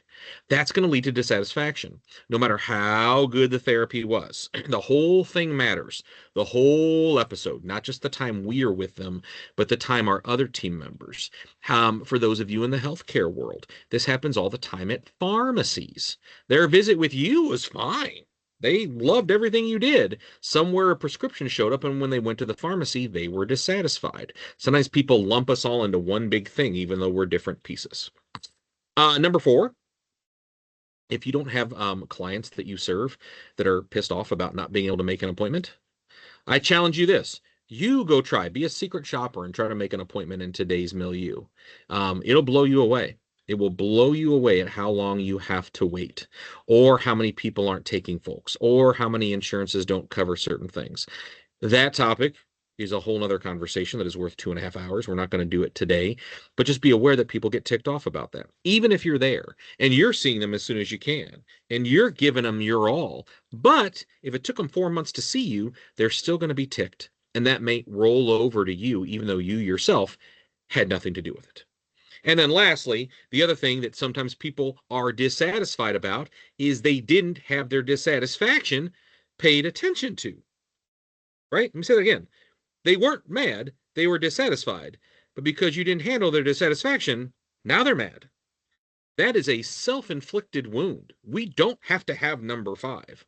Number 5 should not even be on this list if we are doing everything else that we've talked about for the past hour and change. All right. Not all of you in healthcare, but you are all in health and human services. So we're going to lean into this area for a bit. I want to get specific about some difficult cases that can lead to dissatisfaction in our world. So we talked about what to do with these cases. Now I want to narrow our search into what sort of cases might we be seeing. What do we have to think about? How does this change our focus? How do we prepare? Well, first off, sometimes there can be difficult patients. I don't even like that phrase at times because I think everybody has times where they're difficult, but I think you know what I mean when I say it. Some patients have more complexities. It's not always something they bring to the table. Sometimes it's the hand they were dealt, and we are not all dealt even hands. The illusion of things being fair are obviously not true, and I think if you work in the world that we do, you see that on a day in and day out basis. What makes human services and healthcare more likely to having difficult patients? What are some considerations to have, and what are best practices? That's what I'd like to spend the next, 30 minutes on. So a couple caveats. We're going to retread on a couple things. You don't typically have a 2-hour talk without some reiteration. I'm going to use the word a lot, difficult or dissatisfied. I don't mean anything in a pejorative sense, but I think you know what I'm getting at. And I would argue this applies to all people. In fact, some of the maddest people are people that you would not think would be the ones that get mad because they've never had a reason to be. People that are chronically dissatisfied after a while kind of fit into that role and you're used to it. But somebody who's been happy with everything you've ever done and then all of a sudden they're bad one day or that you are perceived to not have done what you were supposed to do, those people tend to get angrier. So think not just about how you could use this with your staff. For those of you, and I recognize some of you on the call that do educate, think about how you could educate this. I would argue everything we just talked about should be part of interviewing 101. How you work with people, how you interact with people. And once again, hospitality industries and business industries have figured that out decades ago, and they're much better for it. We're lagging behind. So, what does it mean to be difficult? Once again, not meant to be an insulting term. This means simply taking up more resources, having a more complicated trajectory, etc., etc. All right. This came from a colleague of mine at the medical college, Dr. Tom Heinrich, noting that most people that work with those that are sick, we want to help. This is not a field people go into if they hate people. They want to help people. There's some part of you that likes caretaking. There is some part of you that cares how people do long term. But if you do it long enough and there's enough adversity, there can be some bad outcomes, such as helplessness, beating yourself up unconsciously, which honestly, I've seen number 2 most commonly lead to substance use. Whether you had a substance use issue or you didn't, that can make it worse. Self-punishment, confrontation. Confrontation also goes with something in my world that we call displacement. That's where you take out your anger on other people. You're angry at somebody else, but you can't be angry at them. So you get angry at a coworker. Or God forbid, you bring it home to your partner. You get mad at them and they're like, what did I do? I just walked in the door. Well, you're paying for the sins of somebody else. It's been displaced upon you. And probably the most dangerous one is number 5. That's where you stop taking care of people. Or you avoid the most complex people, which we see in our community every single day. That oftentimes the organizations with the most funding, the most money, and the most ability to care don't care for the people that need it the most, unfortunately. Now, this is a loaded title, okay? I would ask that you look at the date. Most of you are not as old as this article. I am just barely as old as this article. So everybody just relax for a second. I wanted to be true to the article and include the term hateful patient. That's a horrible term to use. But I'm only including this article because I think there's pieces of this that still apply today. We may have changed our language. We may have gotten better at not using insulting or pejorative commentary. But I think when I mention these names, people are still going to know where I'm coming from, which means we still have an issue to deal with, no matter what phrase or language we put on it, right? So this article, which is super duper old, but still is very valid in some of its take-home points, divided what they called complex or difficult patients into 4 big classes. Those who are dependent, those who are entitled, those who are manipulative, and those who are self-destructive. Now, let me just pause for a second. Once again, the idea of this entire talk is to talk with anybody who's dissatisfied. The principles apply to everybody. Now we're going to look at a subset, a subset that may be more likely to be dissatisfied or more likely to have complications. This is kind of like the AP version of the first hour. So the dependent group, tough. People that are more dependent upon us, they actually, in a way, recognize that you are awesome. They recognize that you are very talented. The hard part is they think that you have just bottomless energy and bottomless amount to give, and you don't. Nobody does. They believe that you can't be exhausted, and you can be. So this is where staff get tired. They start to give less to cases, and they start to see less time and knowledge spent with people. Entitled patients. Once again, not at all unheard of. It's not an uncommon trait amongst some people. Usually that first class, the dependent will flatter you. The entitled people will not. They are more likely to intimidate you, give guilt trips, try to devalue you, make it about you when really it's about them. If you are working with somebody long-term, this is a good group that usually you can talk to about abandonment. This is usually a group with very low self-esteem, with fear of being abandoned, but you can't always do that on the very first visit. It's not the easiest conversation to have. Manipulation. That's a word that everybody gets upset about, but you know what? I'm willing to bet that all 182 of us, since I'm in that number, have manipulated at some point in time. It does happen. It is part of the human experience. I hope we're not doing it a lot. I hope that we learn from it and don't do it that often. But to pretend like this is something that other people do and that we have never done would really be inaccurate. So the way I like to rephrase this sometimes is the phrase help rejecting is what it feels like. This is the group that no matter what you say, there will always be a yes, but, yes, but, yes, but. They don't always tend to be hostile, nor are they overly complimentary like the dependent group. They're more like, oh, you can't do anything for me. I can't do anything for me. What are we going to do? So they actually ironically want to keep you around. They value you. They're very scared that you aren't going to be there. And sometimes, believe it or not, depending upon the relationship, depending upon the rest of their life, where maybe you're the only person they really value that values them, they don't want to get better, because getting better may imply that in some kind of way they're going to lose you. And I know those of you that do case management and therapy, this comes up all the time. I see it. God, I see it in case management daily, where I've had patients say to me, yeah, I'm doing fine, but I don't want to be too fine because then I got to drop down a level. I don't get to see so-and-so. Or I get to see them only once a week instead of 3 times a week. Believe it or not, sometimes we have set up a system for people to be manipulative to get what they want. That's on us. It's a system problem. And then lastly, self-destructive. These are the ones that often are the hardest. It feels like they are really pushing back. They feel like the only way they're going to be happy is if you're sad. It's not that simplistic, but these are really good cases to recognize. Realize that you will have countertransference. If you think you are beyond having countertransference, then you're in trouble. The key with countertransference is to realize that we're all human. Certain interactions with people can get to all of us. The key is recognizing it. So, quick little summary of kind of this difficult patient group. If they're get fatigued, you can't give them any more compassion. I've done everything I can. Then you start to avoid them because you got nothing else to give them. So you avoid them. If they are entitled, you almost become fearful of like, I don't like working with this person. They're always making me feel bad. Then you start to attack them back. And now we've actually got like a real grievance where before we didn't. We just had dissatisfaction. Manipulative, if they're good at what they do, will make you feel guilty. And then you start to feel inadequate, which can then affect your well-being as a care provider. And the self-destructives will actually probably just start to get you angry, and then you start to get hopeless. So once again, this is not to demonize these 4 categories.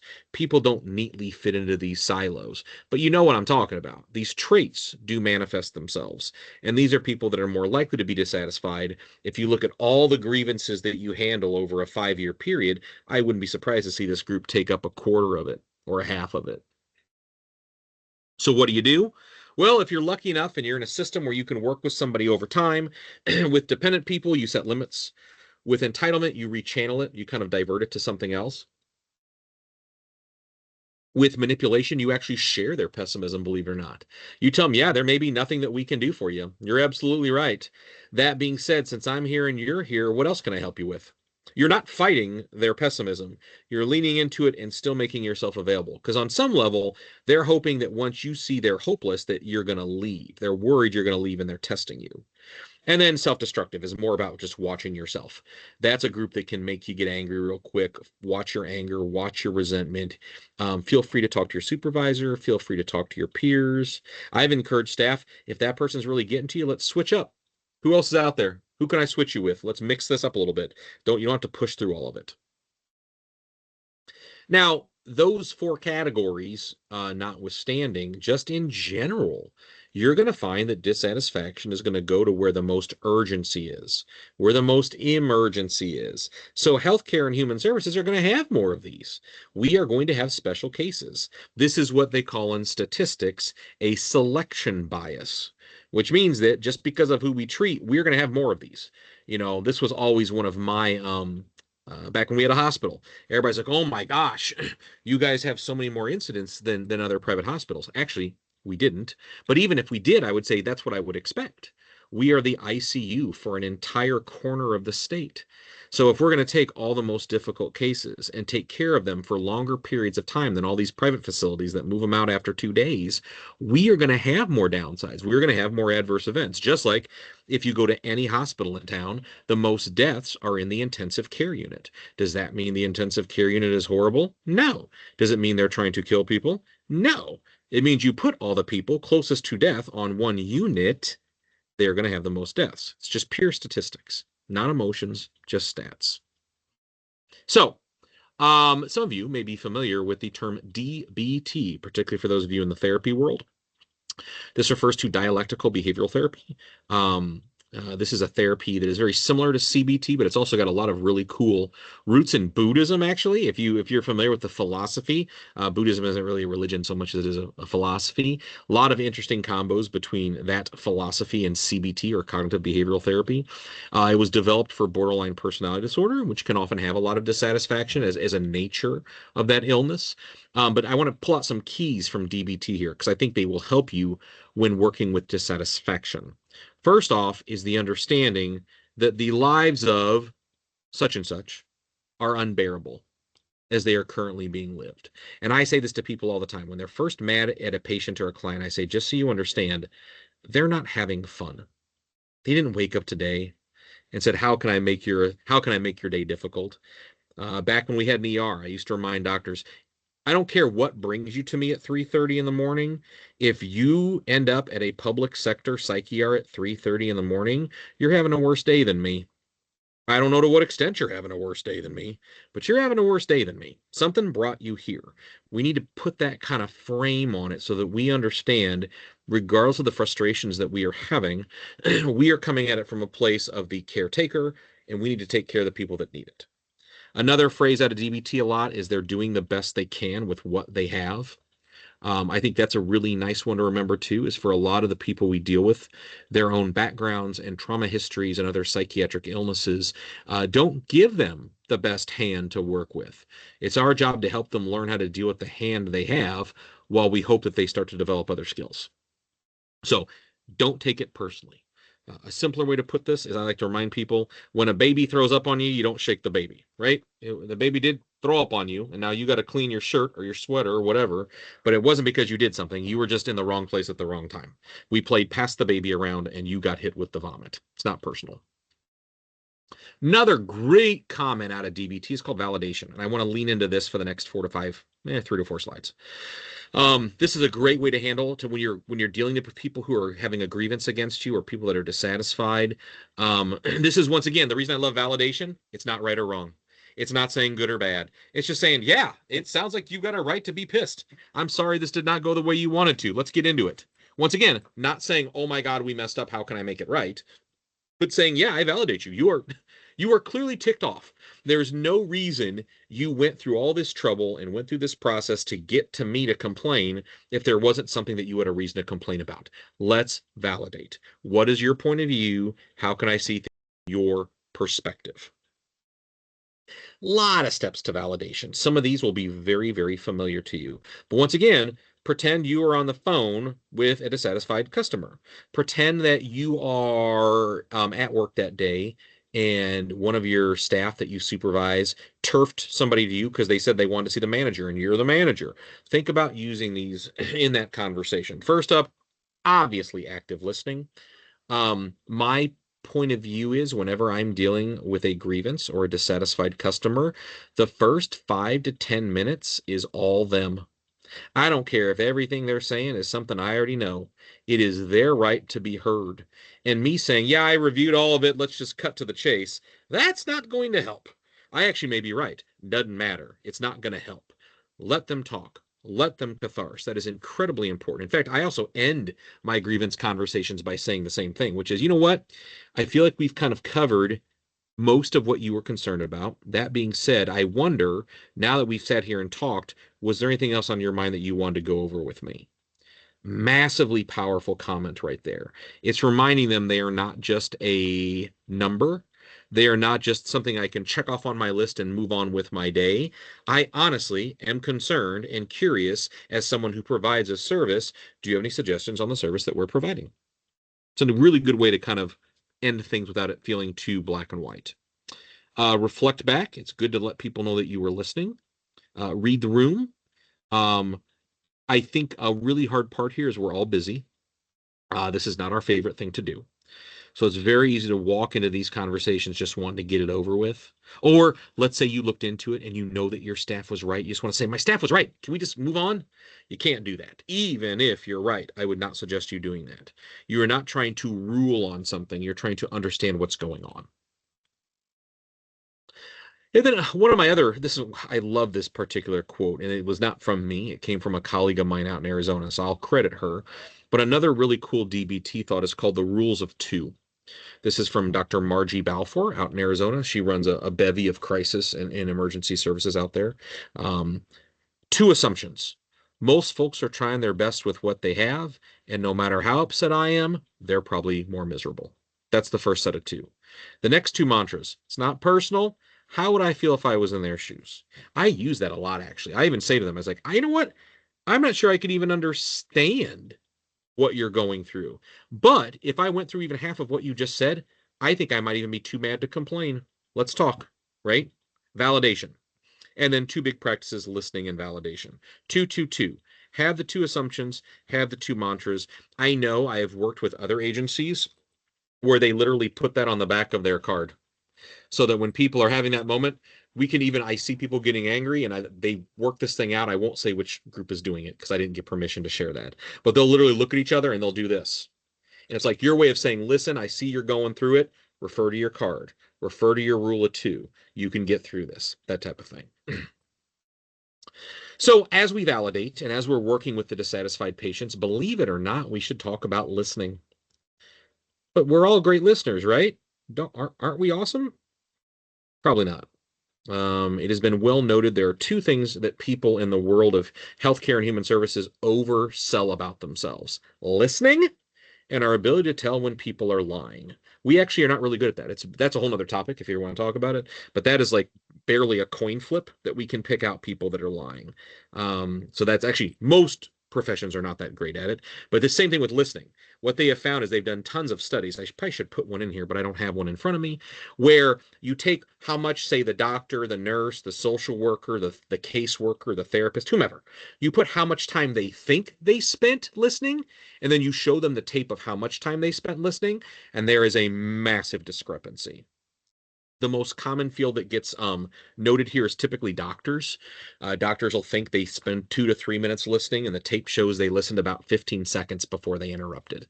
So this is another one where we just have to kind of do a better job. And it's harder when people are pissed. It's natural when somebody is mad and dissatisfied, and maybe they're putting all that on you. It's very natural for us to get defensive. And so even though this may feel like, oh my God, is he really going to talk about how to be a good listener? Yes, I am. Because I think it's a really important part to this story, that because we are all pretty good at what we do, we may overestimate how good we are at this tool. So the best article on this that I've ever seen, and I'm going to use about 3 to 4 slides on it, just came out this past spring, and it's called Level 5 Listening. This is out of the Harvard Business Review, and I just want to go through the idea that we're always trying to aspire to level 5. And even if we can't get to level 5, we should really not accept anything below level 4. 1 through 3 aren't going to get you what you think. So level 1 is something we've all seen in the real world. Listening only long enough to give up your own response. Some of you may have friends that do this, family that do this, partners that do this, but they really aren't listening to you. They're listening to see when they can jump in. Similar is level 2. Level 2 is, I'm willing to listen to you until you say something I don't like, right? This is very common in political conversations.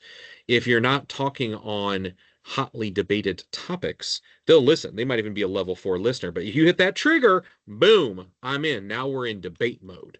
We're not in listening and conversation mode. We're in debate mode. That's level 2. Level 3, I think, is where most of us start our careers. And to be honest, we all probably do level 3 at sometimes with people. I just hope we don't do it too often.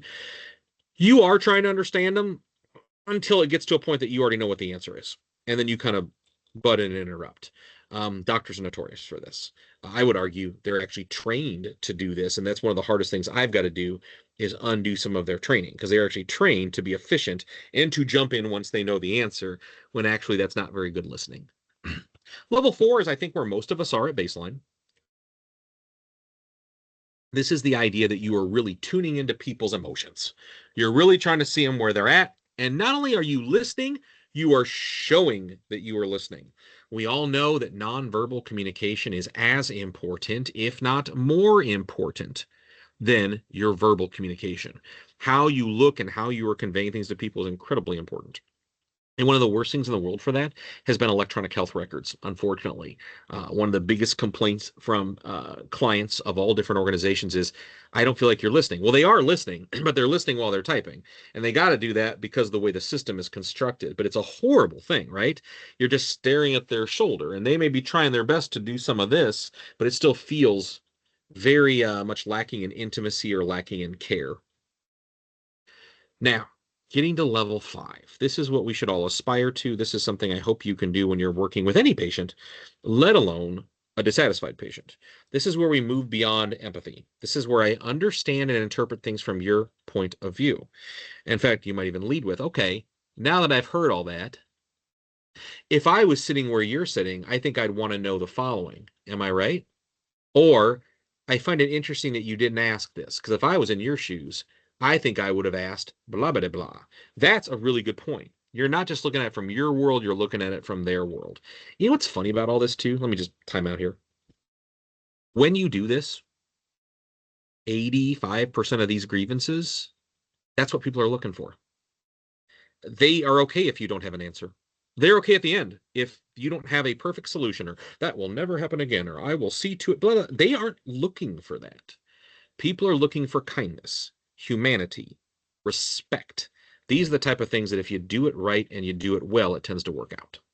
Dr. Thrasher, Yes. there are some comments. Hit me. Would you like? Okay. All right. So one is, most people just want to be heard. It's not personal. Then it goes into, some of the best therapists and health providers are the ones who barely talk and just listen. And another comment is, listening is key.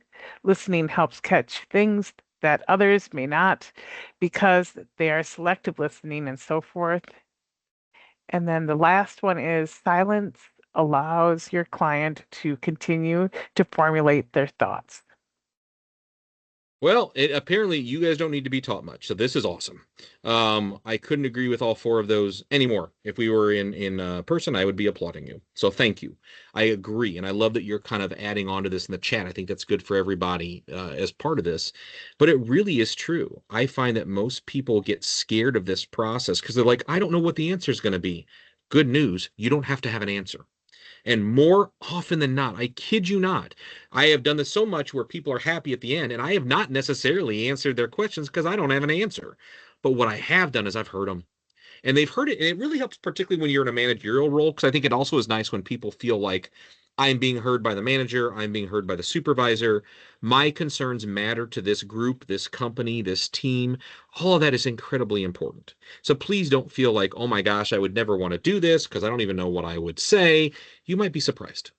A lot of times people need to be heard because we don't live in a world where people sit and listen very often. That's not how we are taking in our information or conveying our information.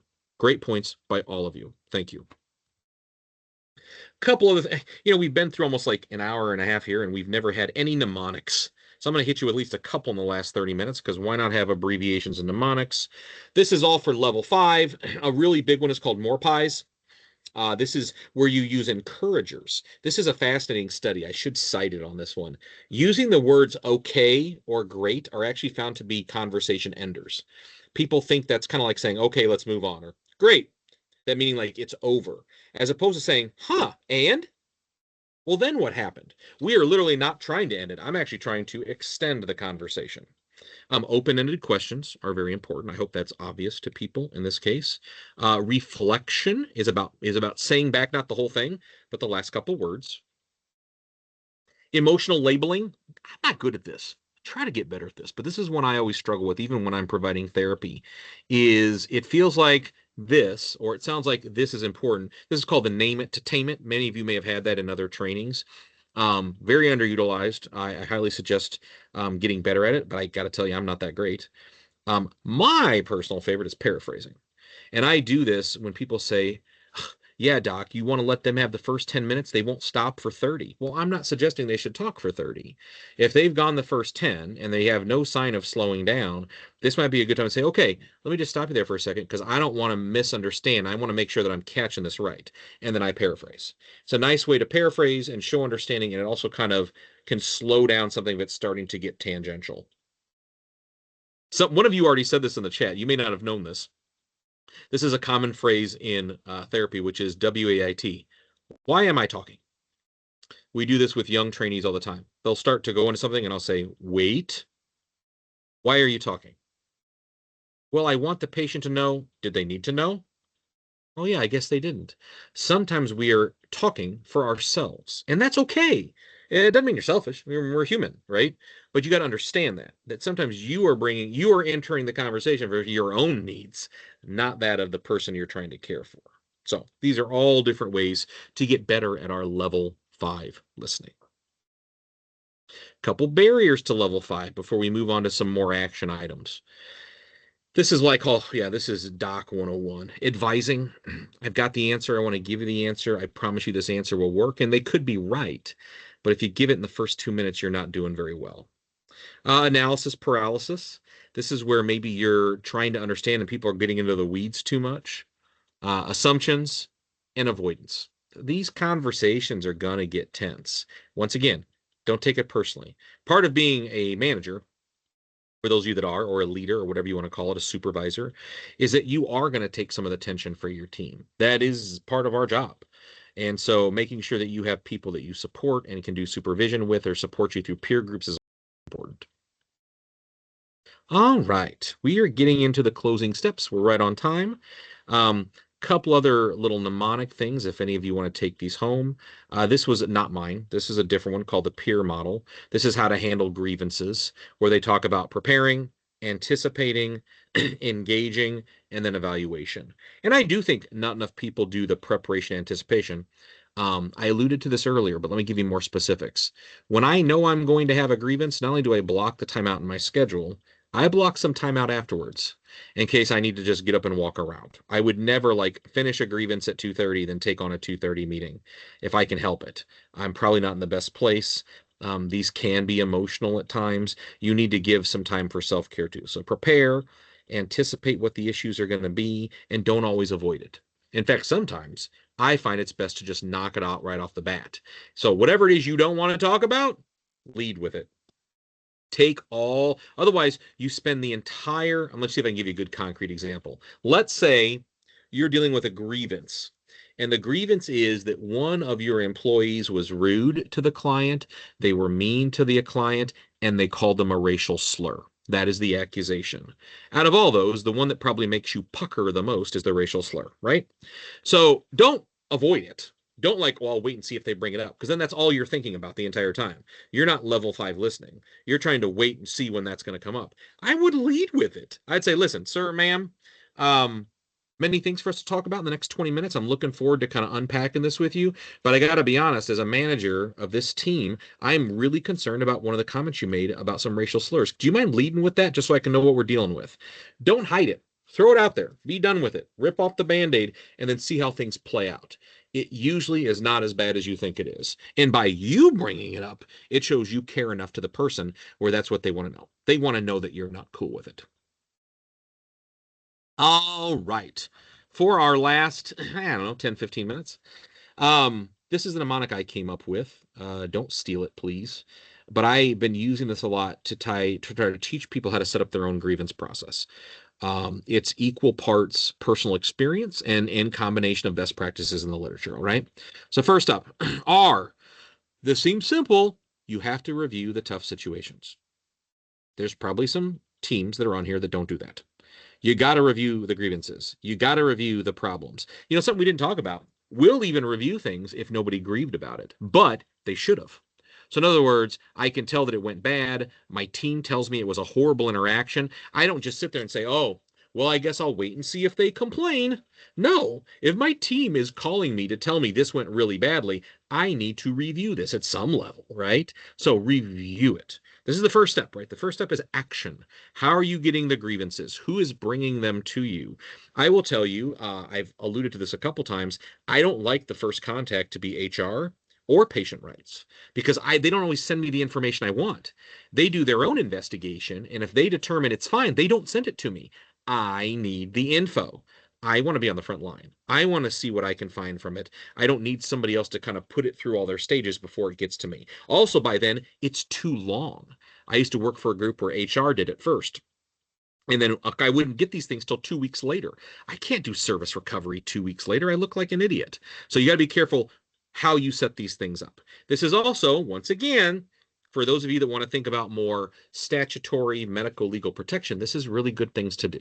You should have documentation, any type of tough scenarios that you reviewed, what you found, what you did. It doesn't get you in trouble. It actually proves that you know what you're doing. E, empathize. I think we've been beating this, kind of hitting this over the head a bunch. You guys do tough work. And the things that our people live with is even tougher. So the more you do this, the more you are reaching out to people you would not normally reach. Grievances have allowed me to make relationships with other people in the system I would have never met. It's given me a better understanding of parents of people who live with mental illness. It's given me a better understanding of the role of a caseworker and how complicated that can be in the community when you're not protected by the safe walls of a hospital per se. A lot of things here that you will get better at by showing that empathy. And then internally, you find out which staff may need the most support. Next up is C, connect with those we serve. I already mentioned this earlier. Sometimes we are bearing witness to suffering. Another phrase I really liked that came from another author was seek first to understand, then to be understood. In other words, listen first so you can understand where they're coming from, then tell them what you understand by saying, I want you to understand where my point of view on this too. We are connecting. This is a good thing. You are not saying that you suck. You are not saying that your team sucks. You are simply pointing out, we work in a tough frickin' world. Things go sideways. Sometimes they go sideways because things are messed up. Sometimes they go sideways just because they go sideways. Ignoring the fact that they go sideways does not make it better. How do we look at them? How do we make sure we're not missing things? Optimize how we give bad news. Ooh, now we're getting deep. This could be a whole nother session in itself. How do you give bad news? I will tell you, as a physician, when you're in medical school, you get a lot of training on this, but it's usually for people that are dying.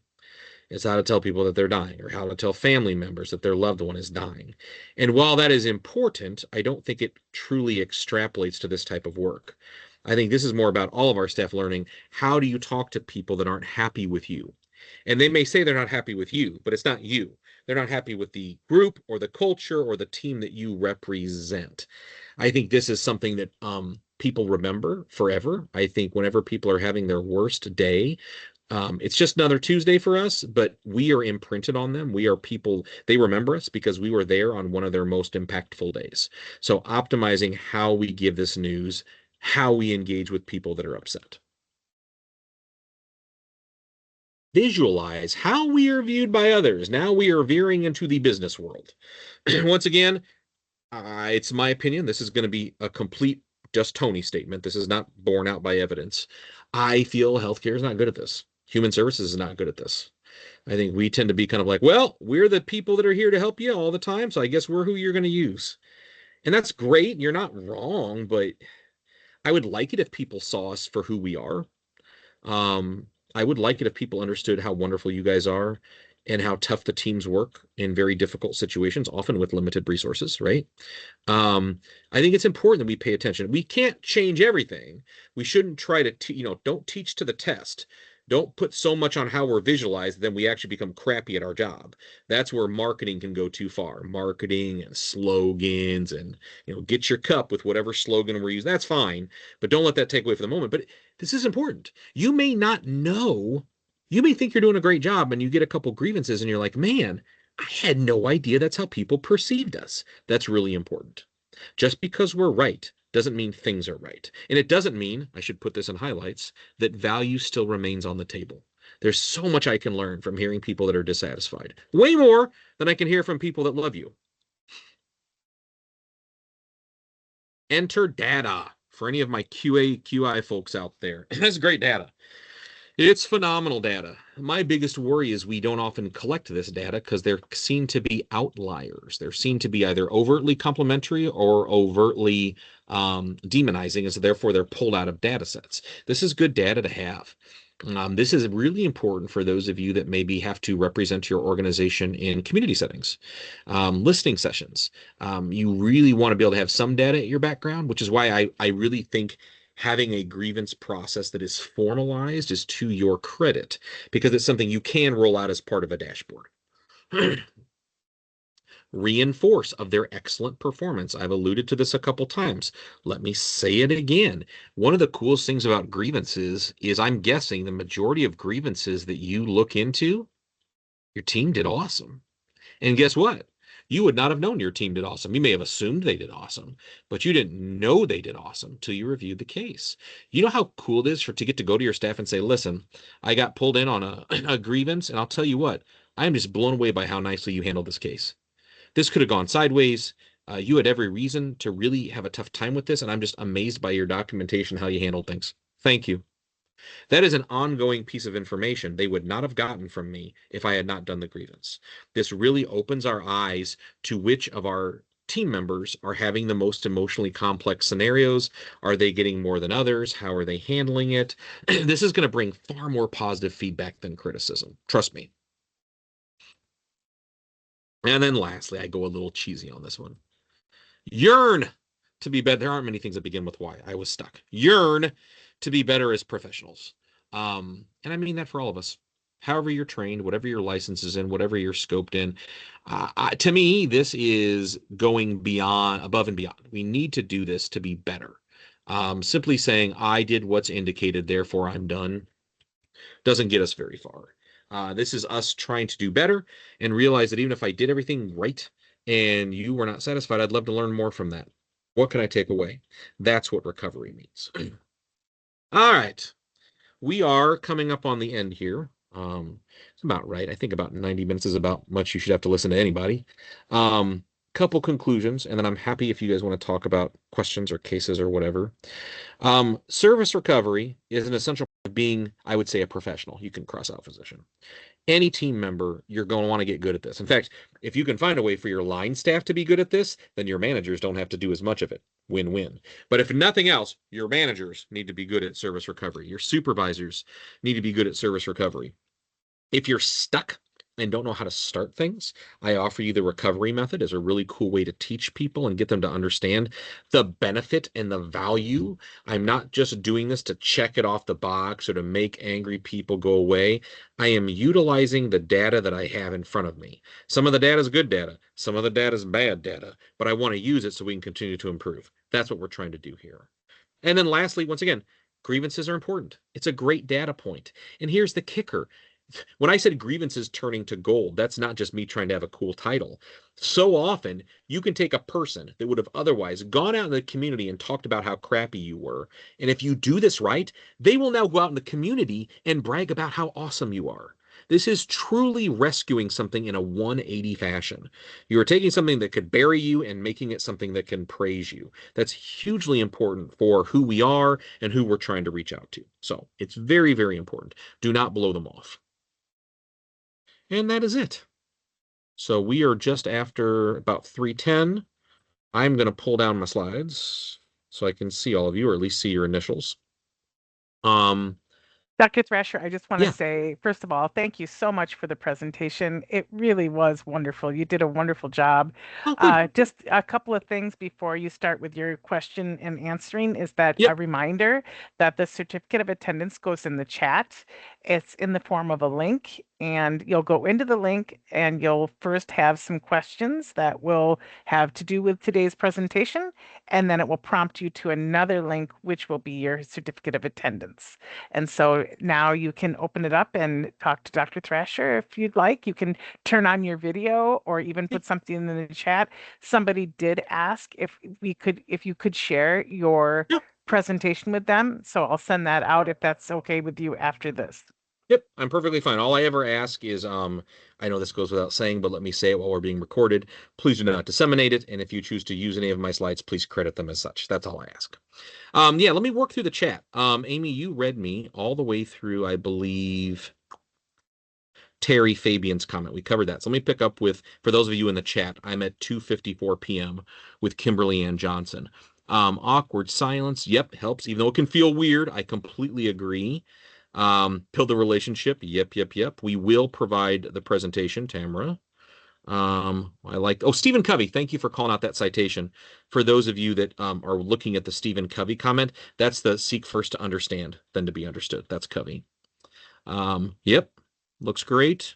I'm glad that you guys enjoyed it. Let me see if I got any. There's your certificate of attendance right around 3:08 p.m. Thanks for the kind words, guys. All right, a lot of nice comments, which is always great for me. Thank you. Any questions you guys have? Cases, shenanigans, cases where you've tried this and it has not worked out. Anything you want to ask?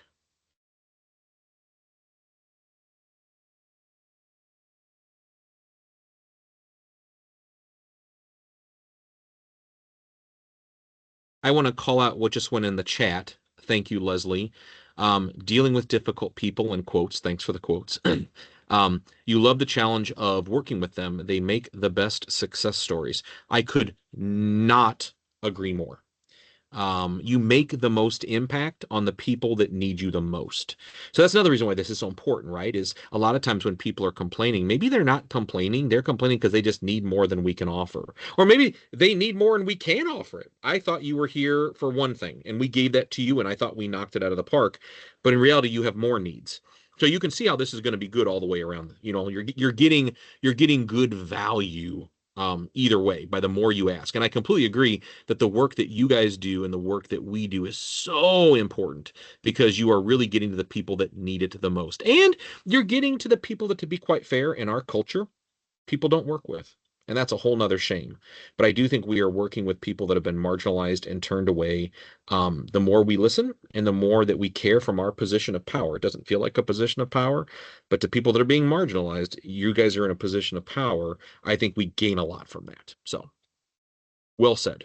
You guys have got great comments going on there. Clearly, my favorite part about this is it means you guys already got this. You're already working on it. Hopefully, I gave you a couple extra teaching points you can take back to your groups. But most of this you appear very much on board with, which is to all of our credits. A good thing for our community. Any other questions? I just want to say this is my first time actually coming to MC3. I am Kimberly Ann Johnson. I really appreciated the entire experience. It was great. You're an amazing speaker. I actually love how you put the slides together.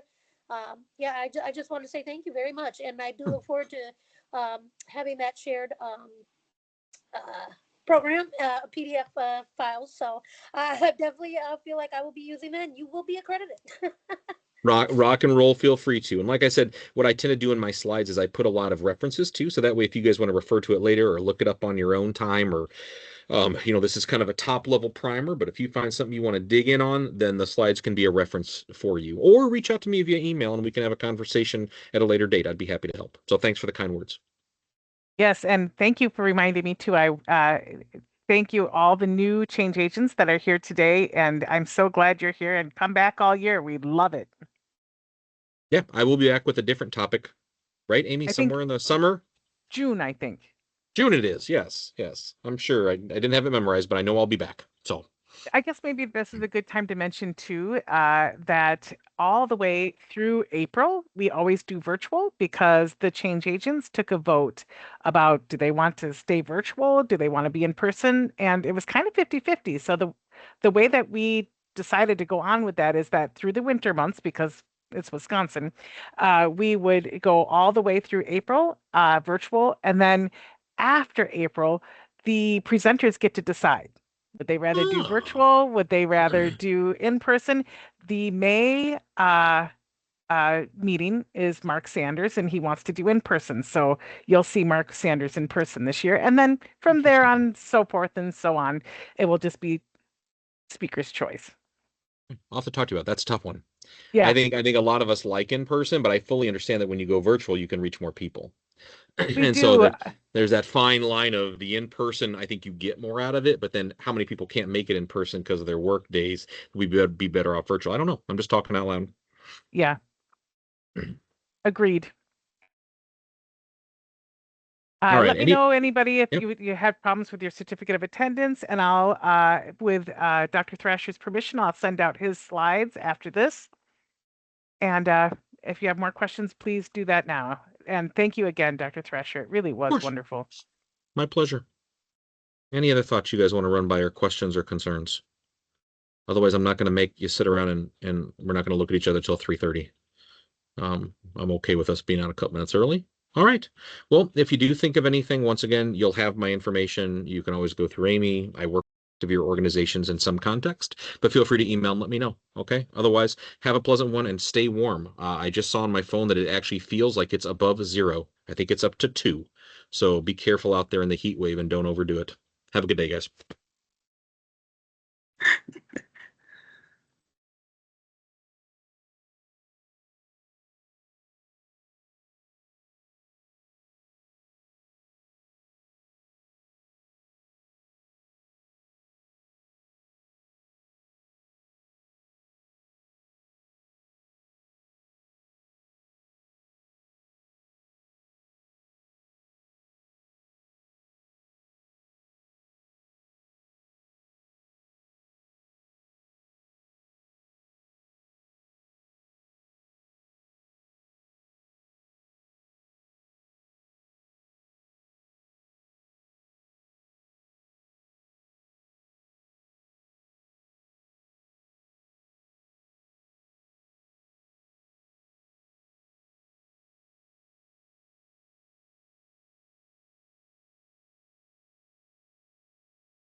I have a quick question.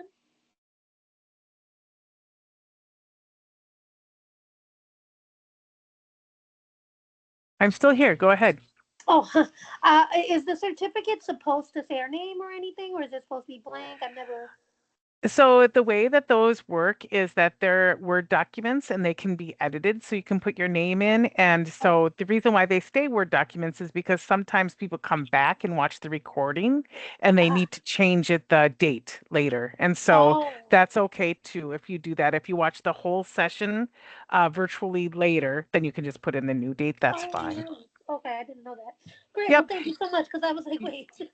Yep. Just Thank go ahead you. and download it and then you can just put your name right on there the way you think it looks fancy.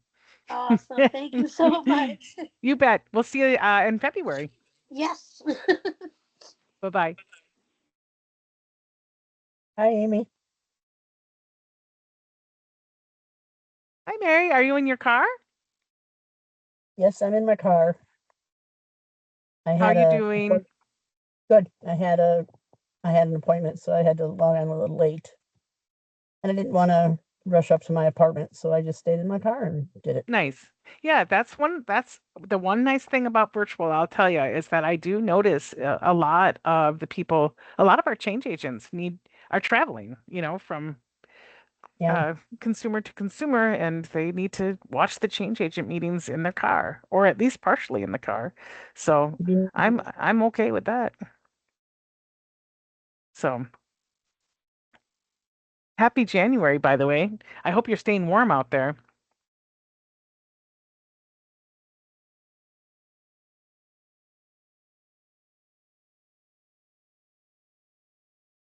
I think you're frozen.